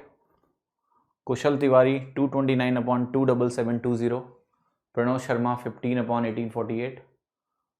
3 people are saying 15/848, may be right, let's see. तो आपको पता है पहले 2 से क्या करना है, 2 को तो निकाल ही लो। फिर 1/3 टर्म है तो 2 इंटू डी आएगा, और यहां डी की वैल्यू तुम्हारी क्या है? 5 है, ये तुम्हारा डी। और ये 2 क्यों आया? क्योंकि नंबर ऑफ टर्म्स डिनोमिनेटर में 3 3 चल रहे हैं। इंटू 1/ क्या बनेगा तुम्हारा? 3 इंटू 8, ये होगा first part of the first term minus 5वां टर्म तो अभी लिखा नहीं हमने। ये सबसे क्रुशियल हो जाता है इन सवालों में, आखिरी टर्म लिखना, 5वां टर्म। अब आप कहोगे देखो 3 है मेरे पास यहां पर, दूसरा टर्म मेरा 5 एक्स्ट्रा है, तो कॉमन डिफरेंस मेरा क्या है? 5 है। तो अगर मैं 5वां टर्म लिखने जाऊंगा तो वो बनेगा 3 + 4 into common difference, that will B 23। ये वही यूज कर रहा हूं मैं, a + n-1 इंटू डी, क्योंकि डी तुम्हारा क्या है? 5 है। तो ये 23 हो गया, और जैसे ये 23 हुआ तो आपने कहा ये 23 होगा, और ये क्या होगा मेरा? 28 होगा। पर एग्जाम में ये एक्सप्रेशन लिखने से नंबर मिलेगा नहीं तुमको। मिलेगा क्या? नहीं मिलेगा। तुम्हें करना पड़ेगा इसको सॉल्व। तो इसको जब तुम सॉल्व करने जाओगे तो पहले ब्रैकेट को सॉल्व करेंगे। तो ब्रैकेट में देखो क्या है, यहां पर एक 4 है और ये 28 है, तो यहां भी एक 4 है। तो मेरे पास जो वैल्यू आएगी वो ये आएगी 3 इंटू यहां एक 2 बचेगा, उसको लेना है मुझे, इंटू 23 इंटू 28। ये तुम्हारा एलसीएम है। 8 में 4 ऑलरेडी यहां था तो उसको हम नहीं काउंट कर रहे हैं, लेकिन 2 जो एक्स्ट्रा है उसको काउंट कर रहे हैं। तो ये तुम्हारा एलसीएम हो गया। अब न्यूमरेटर देखो क्या बनने वाला है। यहां 3 × 8 ऑलरेडी है, अगर 3 × 8 इसमें घटाओगे तो 23 × 7 यहां आएगा पहला टर्म, 23 इंटू 7 पहला टर्म आएगा, क्यों? क्योंकि 3 इंटू 8 ऑलरेडी है, तो 3 इंटू 8 है तो ये 4 से काटेगा, 7 बचेगा, 23 इंटू 7 यहां आया। अब 23 इंटू 28 में ध्यान से देखो क्या क्या मुझे लाना पड़ेगा। इसमें क्या नहीं है, वो है 3 और 1 2, ये नहीं है तो ये यहां लिख दो उठाकर, ठीक है।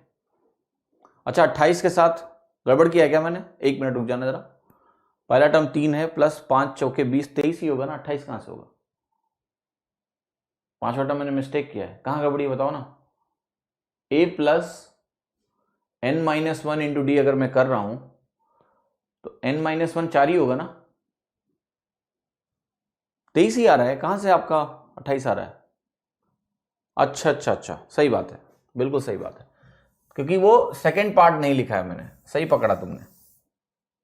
1/28 इंटू 33 आएगा, ठीक है, क्योंकि पांचवा टर्म जो होगा ये बिल्कुल सही बात है, 1/23 इंटू 28 इंटू 33 आएगा, तो मुझे सेकेंड पार्ट लेना है इसका। सही बोला आपने, second part of last term, first part of first term, सही बात है। अब कैलकुलेट करते हैं। सो फिर से बात वही होगी कि 4 ऑलरेडी इसमें है, तो जो एलसीएम आप लोगे तो इसेंशियली मैं ऐसे लिखूंगा इसको, I can write like this, 3 into 8 ही लिखो यहां पर अगर लिखना है, या 3 इंटू 2 लिख दो इसको, या 8 लिख दो ऐसे, और यहां पर आपका बनेगा 7 इंटू 33, तो यहां आएगा आपका 7 इंटू 33 माइनस ये आएगा 3 इंटू 2, क्योंकि इसका एक 4 यहां मौजूद है। पर क्या ये सही है? नहीं, एलसीएम लेते समय आपको दोनों के फैक्टर देखने हैं। देखो 3 ऑलरेडी यहां पर है, 3 ऑलरेडी यहां पर है, तो अगर आप इसको 3 इंटू 8 लिख रहे हो तो बाकी बचा बस लोगे यहां पर, यहां 7 लोगे, यहां 11 लोगे, this is what you will write. तो ये बनेगा तुम्हारा 77 माइनस, यहां देखो क्या वैल्यू तुम्हारी आएगी, आप कहोगे 3 ऑलरेडी इसमें था और 4 ऑलरेडी था तो 2 आएगा, ये वैल्यू आपकी बनी, डिवाइडेड बाई 1/5, क्योंकि ये 2 से 2 कट जाएगा, 2 से 2 आपका कट गया, this is what you are getting. तो ये जो 75 आ रहा है इसको 5 से डिवाइड किया तो ये वैल्यू हो गई आपकी 15। 15 के बाद जो वैल्यू है वो देखो आपका क्या है, 8 तिरिक 24, और फिर आपको 24 इंटू 7 करना है, तो ये हो गया आपका 168, ठीक है। 24 इंटू 7 कितना होता है? 168, और इंटू 11 भी और है, ठीक है। सो 15 बटे, ये कैलकुलेशन एक बार देख लेना, 24 इंटू 7 इंटू 11 है ना, तो मैं यही बोल रहा हूं कि 24 इंटू 7 आपका क्या होता है? 168 होता है, और प्लस इंटू 11 हो गया, तो 168 इंटू 11 क्या होता है? 1680 प्लस 168, यही होता है 11 गुना, तो ये हो गया 1948।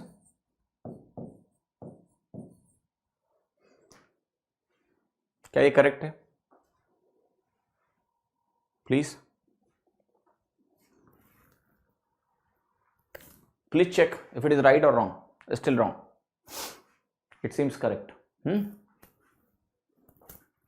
15/1948 किसका करेक्ट था? किसका करेक्ट था जरा बताओ, किसी का सही आया था कि नहीं? 1848 आ रहा है, हाँ 19 नहीं है 18।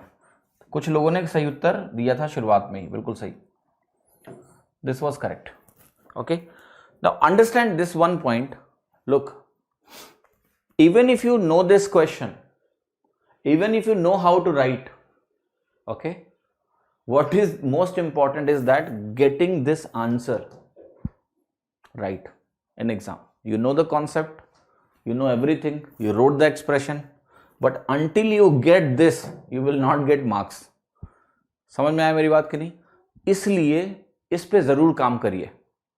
मैं कुछ एक्सप्रेशन को छोड़ देता हूं कि चलो नहीं करेंगे, क्यों? क्योंकि मुझे पता है वो एग्जैक्ट क्वेश्चन उस कैलकुलेशन के साथ नहीं आएगा, लेकिन जब मैं बोलूंगा कि आपको एंड तक करना है तो आपको करना है, because this can be actual calculation coming to your exam. Okay, अब ध्यान से देखिए एक चीज और, कि ये जो एक्सप्रेशन है ये फाइनल एक्सप्रेशन नहीं है, ये फर्दर डिवाइड हो सकता है 3 से, क्योंकि 8 4 12 8 20 21 3 से डिवाइड होगा, तो ये बनेगा 3 5 15 और ये 3 6 18, this is the final simplified expression. कुछ लोगों ने ये भी लिखा था, वो भी सही है। Okay, It will be easier when options are there if none of these is not there. Pintu देखिए ऐसा है, you cannot prepare for the exam based on options, right? Getting my, let's not be at the mercy of options. Let us calculate and use options wherever possible, but we cannot be at the mercy of options. We cannot. So therefore, never ever write this and leave. Don't do that. Don't write and leave. Solve it till the end. Having option elimination skill is a very wonderful thing, but that does not mean you don't know how to solve. Clear? If I sit peacefully, I tell you, the reason of my CAT percentile, and that too without preparation, I tell you, if I sit CAT next year, I can still score very high percentile without teaching for CAT. CAT की कुछ चीज़ें नहीं कर रहा हूँ, बहुत सारे topics मैं पढ़ा भी नहीं रहा हूँ CAT के लिए. DILR, अंग्रेजी तो मैं नहीं पढ़ाता हूँ, क्वांट में भी कई सारे टॉपिक्स हैं जो मैं नहीं पढ़ाता हूँ. But still, if I sit peacefully, right, I calculate really fast. When I am teaching, my mind is diverted in n number of places. कई सारी चीजें दिमाग में चलती रहती हैं जब मैं पढ़ा रहा हूँ कि अच्छा समझाना है, बच्चों को समझ में आ रहा है कि नहीं आ रहा है, चैट भी पढ़ता रहता हूँ. I am distracted too much. But if I am not distracted, I have two abilities. First, even if अगर कैलकुलेट करना है तो भी मुझसे तेज कोई कैलकुलेट कर नहीं सकता है. अगर मुझे कैलकुलेट एंड तक करना पड़ा, ट्रेडिशनल मेथड भी लगाना पड़ा, तो भी कोई दिक्कत नहीं है, because calculation is my forte. I can do that.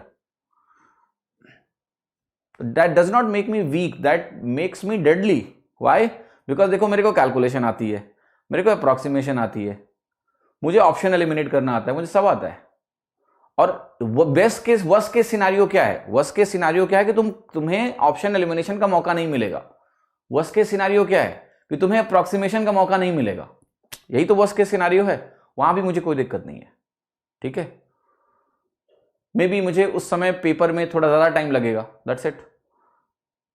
Getting my point और नॉट? अगर ऑप्शन एलिमिनेशन होते हैं, अप्रॉक्सीमेशन पॉसिबल होता है तो टाइम बहुत बचा लेता हूं मैं सवालों का. नहीं है तो कोई बात नहीं, तब भी मैं टॉप परसेंटाइल में रहूंगा, कुछ भी कर लो.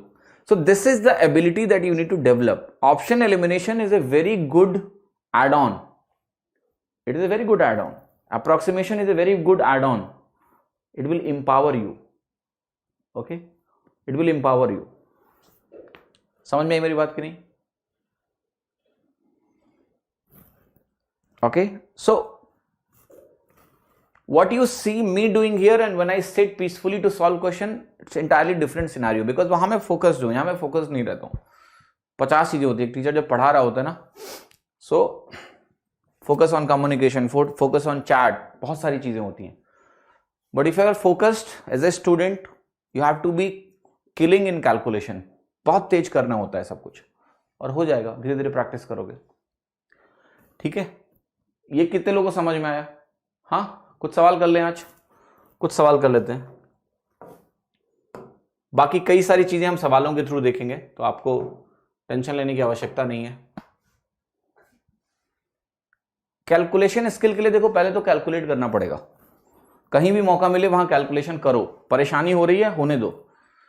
यूजुअली क्या होती है, जब हमें परेशानी होती है तो हम चीजों को छोड़ देते हैं. छोड़ना नहीं होता है, करना होता है. ये सवाल है पहला आपके सामने, बॉडमास का क्वेश्चन है और एक वैल्यू पूछ रहा है कि किसके बराबर है. इसको जल्दी से सॉल्व करिए, क्योंकि अगेन इस क्वेश्चन में कोई लॉजिक नहीं है, सब पता है तुमको. लगाओ. 7 + 8 × 8 divided by 8 of 8 plus 8/8 × 4 of 4 ऐसे करके दिया हुआ. तो आपको पता है सबसे पहले हम किसको रिजॉल्व करेंगे? ऑफ को. तो पहला काम अगर आपको इस सवाल में करना है तो पहले ऑफ को आप रिजॉल्व करोगे. तो जो एक्सप्रेशन कन्वर्ट होगा वो कैसे कन्वर्ट होगा? वो होगा 7 + 8 × 8 ऐसे लिखो, डिवाइडेड बाई जो 8 of 8 है वो आपका 64 बन जाएगा, प्लस 8/8 है उसको मैंने ऐसे लिख दिया, इंटू 4 of 4 को पहले आप सिंप्लीफाई करोगे और आप उसको क्या लिखोगे? 60, डिवाइडेड बाई नीचे जो वैल्यू है 4 डिवाइडेड बाई 4 of 4 कितना है?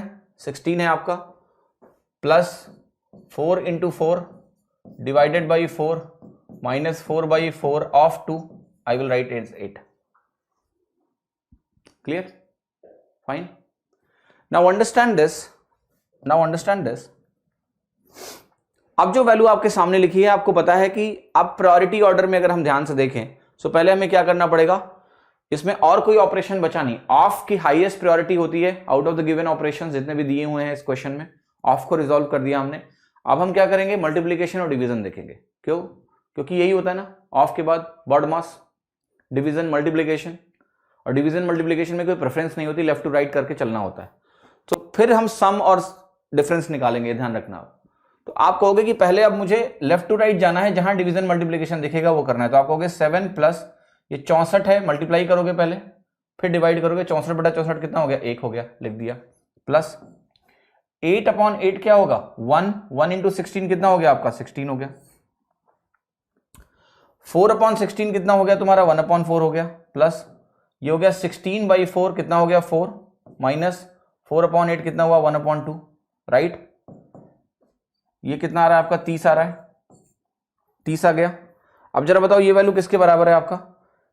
ये वैल्यू अगर आप ध्यान से देखो तो ये है 4 माइनस 1/2 प्लस 1/4। ये है बेसिकली 4 माइनस 1/4, 16 माइनस 1, 15/4। क्या मैंने सही लिखा है? नहीं, कहां गलती हुई है? डिनोमिनेटर में 8 की जगह 4 होगा। कहां पर? वेयर?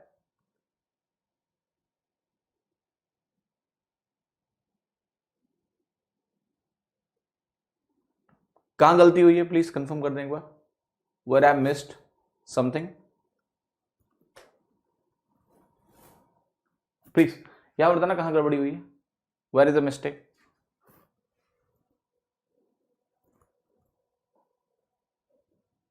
कहां गड़बड़ी हुई है? Where is the mistake? Please point it out जल्दी से।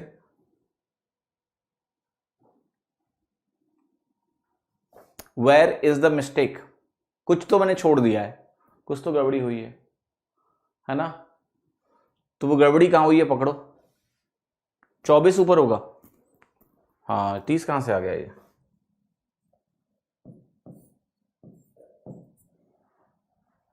24 ही होगा, बिल्कुल सही बात है, सब सही है। सो ये हो गया 96/15,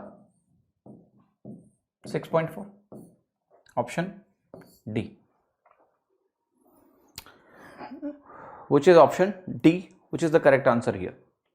Now understand this, BODMAS के जितने भी questions होंगे that needs patience, always understand it needs patience, there is no other substitute to it, right? Just practice and have patience, because then you will be able to find it. ये मैंने 30 पता नहीं क्यों लिखा, it is 24, ठीक है? तो you got the value. Look at this now.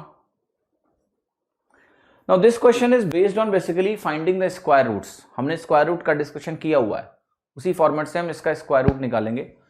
तो यहां पर दिया है रूट ऑफ 86 माइनस 60√2। तो ये जो वैल्यू है 86 माइनस 60√2, अब हमें करना क्या है, कोशिश की हम इसका स्क्वायर रूट निकाल के उसके बराबर करें और ए और बी की वैल्यू पता करें क्या होगी।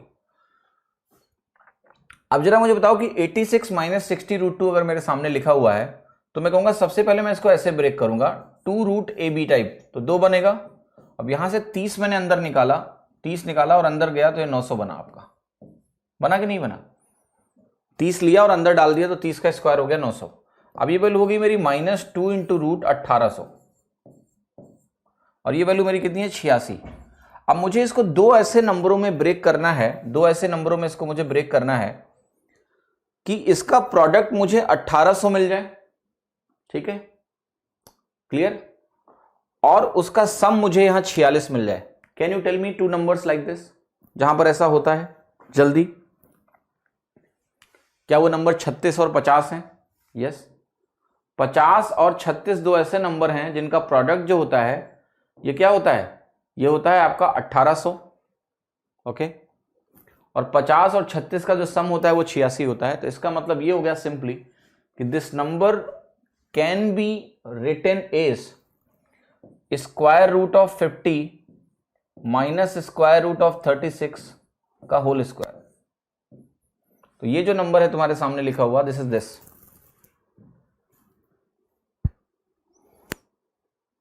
ओके, क्लियर है? Now what? अब अगर मैं इसका स्क्वायर रूट निकालूंगा तो मैं कैसे लिखूंगा इसको? जैसे इसका स्क्वायर रूट लिखूंगा, ये वैल्यू तो आपकी हो गई √50। अगर √50 को मुझे √50 लिखना है, आपको पता है वो 2 के फॉर्मेट में लिखना है, I will come to that, but I can simply write this to be -6 plus √50, क्योंकि 36 को -6 लिख दिया मैंने, इज इक्वल टू -6 प्लस, यहां से आप 25 बाहर निकालोगे तो ये 5√2 बनेगा। अब सेम फॉर्मेट हो गया आपका a माइनस बी √2 का। a की वैल्यू आपकी कितनी आ गई -6, b की वैल्यू कितनी आ गई -5, क्लियर, b की वैल्यू आ गई -5। आपसे पूछा है square root of a² plus b², क्या जो मैंने लिखा है ये सही है? क्या मैंने जो लिखा है वो सही है? जो भी आपके सामने अभी मैंने लिखा है, मैंने बोला कि देखो हमने इसको अगर स्क्वायर रूट के फॉर्मेट में लिखा तो 50 और 36 से मुझे ये मिलेगा। सो मैंने कहा ये √50 माइनस √36 का होल स्क्वायर है। √36 से मेरा -6 बाहर आ गया और यहां से मेरा 5√2 बन गया। तो मैंने तुम्हें क्या बोला कि आपके सामने जो वैल्यू है वो वैल्यू क्या बन रही है आपकी, ये, और a और b की वैल्यू आ गई। तो a² प्लस b² जब आप लिखोगे तो ये बनेगा 36 प्लस 25, और 36 प्लस 25 आपका कितना है 61 के बराबर है। और 61 आपको पता है 8 से थोड़ा सा कम है, जैसी 8 × 64 होता है कि नहीं होता है, 64 से थोड़ा सा कम है तो क्या होगा 7.8, C option, no need to calculate it. Now understand this, हमेशा जब भी तुम सवाल करोगे ना तो लेट अस एनालाइज। कई लोग कहते हैं हमारा इंप्रूवमेंट नहीं हो रहा है, this question is overall dependent on this, how quickly you can break 1800 in 2 factor is a product of 2 factor whose sum is 86। तो जब भी क्वेश्चन इस कॉन्सेप्ट पे बेस्ड आएगा तो आपको सिर्फ एक ही काम करना होगा, और वो क्या काम है कि how quickly you can make a number is a product of 2 factors. तो इन सवालों का पूरा आत्मा ये है, and this is what, this is simply presence of mind and calculation. How quickly you can break it, कि 1800 को आप कितना जल्दी 50 और 36 देख पाते हो, that's it, clear. Now somebody is saying directly by comparison a को 86 और b को 60 नहीं कर सकते, कैसे करोगे? यहां पर एक इसके ऊपर स्क्वायर रूट लगा है कि नहीं लगा है, वो तुम छोड़ दोगे क्या? नाउ समबडी सेइंग जो भी टाइम लगता है फैक्टर में लगता है, तो here you need to practice, okay. ये बेसिकली फैक्टराइजेशन का गेम है। 9th और 10th की कोई बुक उठा लो एनसीईआरटी की जिसमें फैक्टर्स के खूब सारे सवाल दिए हों, किसी अपने छोटे भाई बहनों से मांग लो। फैक्टराइजेशन के क्वेश्चंस होते हैं, आपको पता है, वो फैक्टराइजेशन के जो क्वेश्चंस हैं दैट यू सॉल्व, वहां भी यही करना होता है हमें, कि हमें एक नंबर होता है उसको ऐसे तोड़ना होता है कि ये मिले, you do the practice of it.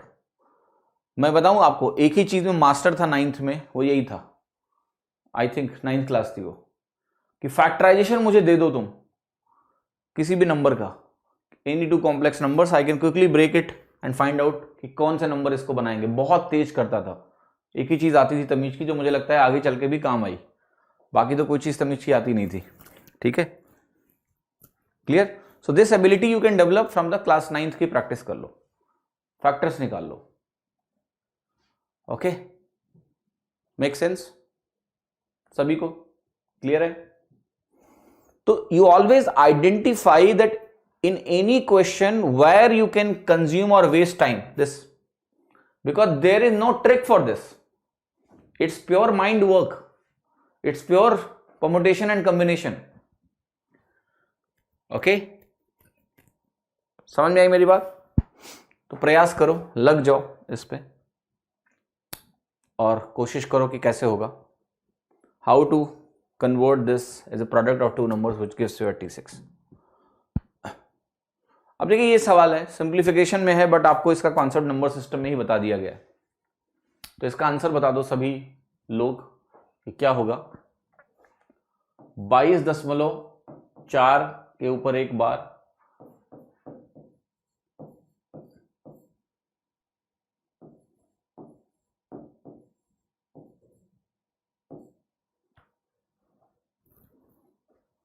now you all know this,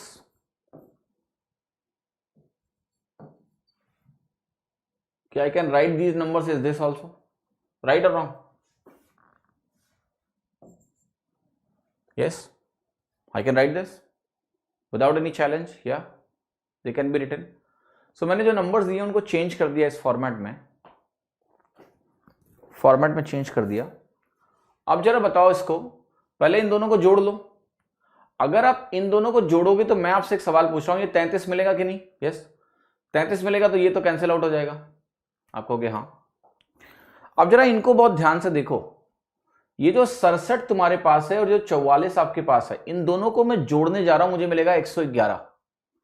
और 111 में जब 99 आप माइनस करोगे तो ये आपको देगा 12, तो यहां तो 12 आएगा और 12 के ऊपर 12 आएगा। और ये जो 5 4 9 में 5 जाएगा तो 4 आएगा, तो ये बन गया 0.412 के ऊपर bar, D option. What you have to do, first जो बार है ना उनको सिमेट्रिक बना लो। जैसे 2 पे बार है और यहां पर आपका सेकंड डिजिट से स्टार्ट है, तो 22.4 के ऊपर बार को हम ऐसे भी बोल सकते हैं कि 22.4 के बाद 4 4 रिपीट कर रहा है, एक ही बात है ना। ऐसे ही करके हमने निकाल दिया, कुछ नहीं बचा, सीधे घटा लो, आंसर आ गया आपका डी। ये सवाल देखिए, the value of this is 15 to 10 की पावर k, तो हमें बताना है कि what is the value of k की वैल्यू क्या होगी। अब देखो ये एक्सप्रेशन देख के आपको हमेशा कुछ महसूस होगा, ये आइडेंटिफाई आपको करना होता है कि ये कौन सा फॉर्मेट हो सकता है। तो पहली चीज आपने देखा कि a cube plus b cube type का ऊपर कुछ दिख रहा है, और नीचे अगर मुझे 3 टर्म दिख रहे हैं जिसमें साफ साफ मुझे समथिंग स्क्वायर और समथिंग स्क्वायर दिख रहा है, एंड देन माइनस दिख रहा है, तो अगर आपको थोड़ी सी भी अंडरस्टैंडिंग बिल्ड हो जाएगी तो आपको समझ में आ जाएगा ये a cube plus b cube upon a square minus ab plus b square है। आंसर क्या आने वाला है आपका, a प्लस बी, यही आने वाला है। लेकिन यहां पर इन्होंने तुमसे ये पूछा ही नहीं है, तुमसे इन्होंने कुछ बोला है 50 इंटू 10 की पावर k है, तो k की वैल्यू क्या है, that's what they are asking. So अगर आपसे k की वैल्यू पूछी गई है तो आप कैसे निकालोगे, how will you figure that out, is very simple, understand this. यहां 25.3 है, यहां 24.7 है, तो आप कहोगे अगर आप यहां पर 10 कॉमन ले लोगे तो 10 क्यूब बाहर आएगा कि नहीं आएगा, यस। और ये वैल्यू फिर वही हो जाएगी जो नीचे मुझे चाहिए, 25.3 का होल क्यूब प्लस 24.7 का होल क्यूब डिवाइडेड बाई 25.3 का होल स्क्वायर माइनस यहां पर है आपका प्लस 24.7 का होल स्क्वायर माइनस 624.91। अब आप मुझसे एक सवाल कर सकते हो कि सर लेकिन वेरीफाई भी तो करना पड़ेगा कि ये माइनस ए बी है। देखो ऐसा है, तुम मुझे बताओ कि अगर ये माइनस ए बी नहीं होगा तो क्या ये सवाल आसानी से सिंप्लीफाई होगा? नहीं होगा। होगा? नहीं होगा। तो अगर एग्जामिनर ने वाकई में कोई बदमाशी ना करी हो तो जाहिर सी बात है वही फॉर्मेट होगा। अगर उसने कोई बदमाशी करी होगी तो आपको पता है क्या करना पड़ेगा इस सवाल में, इसका क्यूब निकालना पड़ेगा, इसका क्यूब निकालना पड़ेगा, इसका स्क्वायर निकालना पड़ेगा, इसका स्क्वायर निकालना पड़ेगा, और फिर इसको मल्टीप्लाई करके ये जो दिया हुआ है घटा के वैल्यू निकाल के डिवाइड करना पड़ेगा। क्या आपको ऐसा लगता है कि एग्जामिनर ने ऐसी बदमाशी करी होगी? आप बताओ मुझे। तो उसकी बदमाशी को हमें इग्नोर करना पड़ेगा। अगर उसने किया भी है, I don't care. The only one element that you have to keep in mind is, even if उसने बदमाशी किया हो कि ये माइनस ए बी ना हो, ठीक है, तो भी आपको करना बस इतना है ये आइडेंटिफाई करने के लिए कि इन दोनों नंबरों को देखो और मल्टीप्लाई करके देखो क्या रफली इसके आसपास आ रहा है। अगर रफली इसके पास आ रहा है और हमने इसको ए क्यूब प्लस बी क्यूब मान के सॉल्व भी कर दिया तो भी आंसर जो आएगा वो अप्रॉक्सीमेटेड करेक्ट ही आएगा। Do not ever multiply to check if it is exactly equal to this or not. It is a waste of time. The only thing you can do, just see 25.3 और 24.7 को मैं approximate 25-25 कर लूं, उसका square 625 होता है, उसी के आसपास है, fine, don't worry about it, बस that is more than sufficient explanation. तो आपकी वैल्यू बनेगी 10, यहां पर a प्लस बी आपका हो गया 25.3 और 24.7 का मतलब 50 इंटू 10 की पावर 3। 50 इंटू 10 की पावर 3 में क्या होगा, ये 10 की पावर 3 बना और ये वैल्यू आपकी क्या हो गई, k is equal to 3। Okay, clear? How many of you getting this point which I am making? Okay, समझ में आई मेरी बात? अब लेटर से मैं आपको एक सवाल देने जा रहा हूं, आप सभी लोगों को इसका आंसर बताना है। 5 क्यूब प्लस, जल्दी बताना है, मैं आपको टाइम दे रहा हूं 10 सेकंड का। जैसे मैं आंसर लिखूं मुझे इसका आंसर तुरंत चाहिए, जैसे मेरा क्वेश्चन खत्म हो मुझे इसका आंसर तुरंत चाहिए, या आप सभी को स्पेशली ध्यान रखना पड़ेगा, ये सभी को सोचने की आवश्यकता है।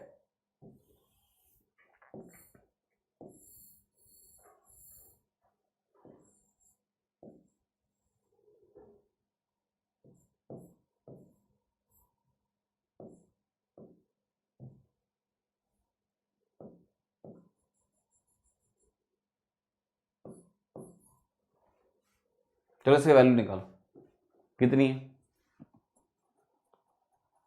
जल्दी जल्दी quick answer.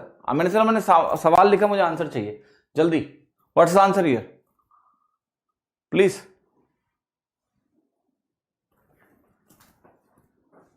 Quick, what's the answer?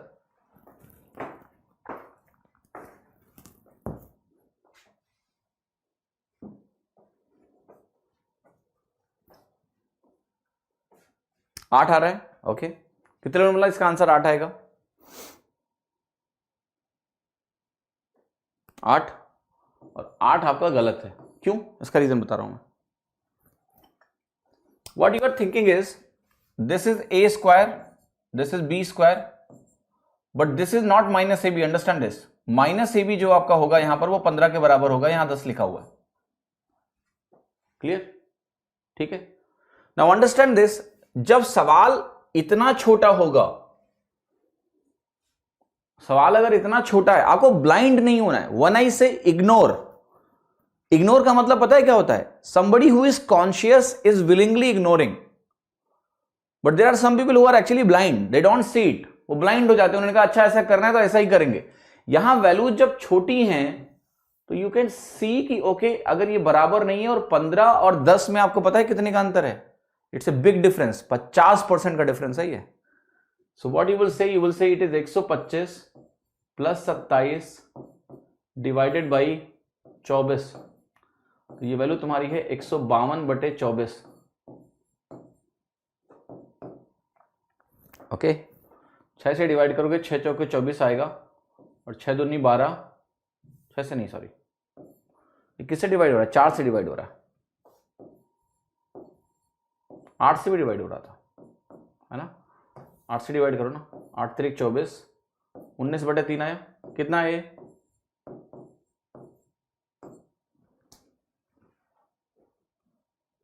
Now understand your 8 and this 6.33 are far apart. समझ रहे हो? So when I say ignore, why I talked about this? You know that? So that I can tell you, you are consciously ignoring this fact that this number may not be equal to this into this. But if I am multiplying this, और मैं देख रहा हूं रफली approximately 625 है, ये उसी के आसपास है, fine. Why? Because the other root is very complex. 25.3 का whole cube I cannot calculate. I don't have the other way. Okay? But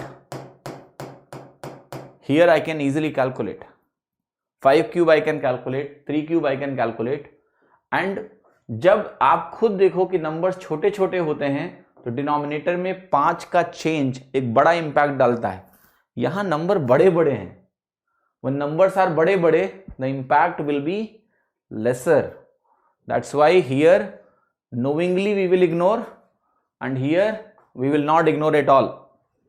भावनाओं में बह के आंसर नहीं लगाने होते हैं कभी भी, इंटेलिजेंटली बिहेव करना है। वी आर नॉट मशीन्स ना, you are a intelligent human being who has made machines to work the way they want. Okay, clear? सभी को बात समझ में आई? इस सवाल को मैं अप्रोक्सीमेशन से भी करा सकता हूं। कैसे? एक बात बताओ मुझे, just asking, what ever number तुम्हारे सामने लिखे हैं, जरा इनको ध्यान से देखो, मैं इनको कैसे अप्रोक्सीमेट करने जा रहा हूं। देखो बेसिकली जो आंसर तुम्हें लाना है यहां पर 10 की पावर, तो इसेंशियली कहने का मतलब है अगर हमारा अप्रोक्सीमेशन इस तरीके का है कि वो यहां एक्स्ट्रा 0 नहीं बढ़ाएगा न्यूमरेटर में, मतलब न्यूमरेटर अगर 10 गुना हो गया, न्यूमरेटर मेरा क्या हो गया आपका 10 गुना हो गया। अच्छा, कुछ लोग देखिए कहीं और पहुंच गए हैं, इसको ऐसे ब्रैकेट लगा लो अगर आप फर्जी दिमाग लगा रहे हो तो, ठीक है? हाँ जी। So I am coming back, please see here. सो देखिए यहां पर क्या है, मैंने बोला कि आंसर में जो वैल्यू है वो ये है 10 की पावर कितनी है। तो अगर मैं अप्रोक्सीमेशन ऐसे करूं कि ये 10 एक्स्ट्रा ना आए यहां पर, तो कोई दिक्कत नहीं है, ठीक है, कोई दिक्कत नहीं है। तो मतलब मैं अप्रोक्सीमेट कर सकता हूं ये सारे नंबर को ना तुम 25 मान सकते हो। 10 की पावर 3 तुमने निकालिया, सारे नंबर को तुम 25 मान सकते हो। तो कैसे आप लिखोगे, देखो आप कहोगे 10 की पावर क्यूब इंटू, इसको भी 25 मान लिया तो ये बना 25 का क्यूब, इसको भी मैंने 25 ही मान लिया, बराबर उसी के आसपास था, तो 25 का क्यूब डिवाइडेड बाई, इसको जैसे ही मैंने 25 माना तो ये हो गया 25 स्क्वायर, और जो दूसरा नंबर लिखा है वो भी 25 स्क्वायर के आसपास ही है, 25 स्क्वायर। तीसरा जो नंबर है वो भी क्या है मेरा, 25 स्क्वायर के आसपास है। ये कट गए, ये 25 स्क्वायर है, यहां पर है आपका 2 इंटू 25 क्यूब, तो 2 इंटू 25 क्यूब आ गया ऊपर, और नीचे आपका 25 का स्क्वायर, 25 का स्क्वायर इसको काटेगा, 25 दूना 50 इंटू 10 की पावर 3 आ गया, 3 आंसर हो गया। Why I have told you this? Was it needed? No, it was not needed. Why I have told you? Am I a fool? I am not. I'm just giving you different perspective of doing the same question, which I always do. So I have done this. ठीक है, आज के लिए बस इतना ही। कल मिलेंगे नए साल में, नए सवाल करेंगे। जो बाकी के सवाल हैं इनको ट्राई करके घर से आइएगा। धन्यवाद, thank you so much, bye bye. अभी मैं क्लोज कर रहा हूँ, मेरी 10 बजे कुछ मेरी ज़रूरी कॉल है और वो मैं मिस नहीं कर सकता हूँ, इसलिए मैं अभी जा रहा हूँ। तुम्हारे जो एक्स्ट्रा सवाल हैं, कुछ समझ में नहीं आया तो क्लास एक बार दोबारा देख लेना, कल पूछ लेना, ठीक है। Bye bye, thank you. So this was the last day of 2020, so will meet tomorrow in the next year, new year. कल बात करेंगे। Enjoy. 2020 has not been great, but believe me, when you hit the bottom you will bounce for sure next year. You cannot go below the bottom. तो चीज़ें improve होंगी, चिंता मत करो, मस्त रहो। Bye bye, thank you.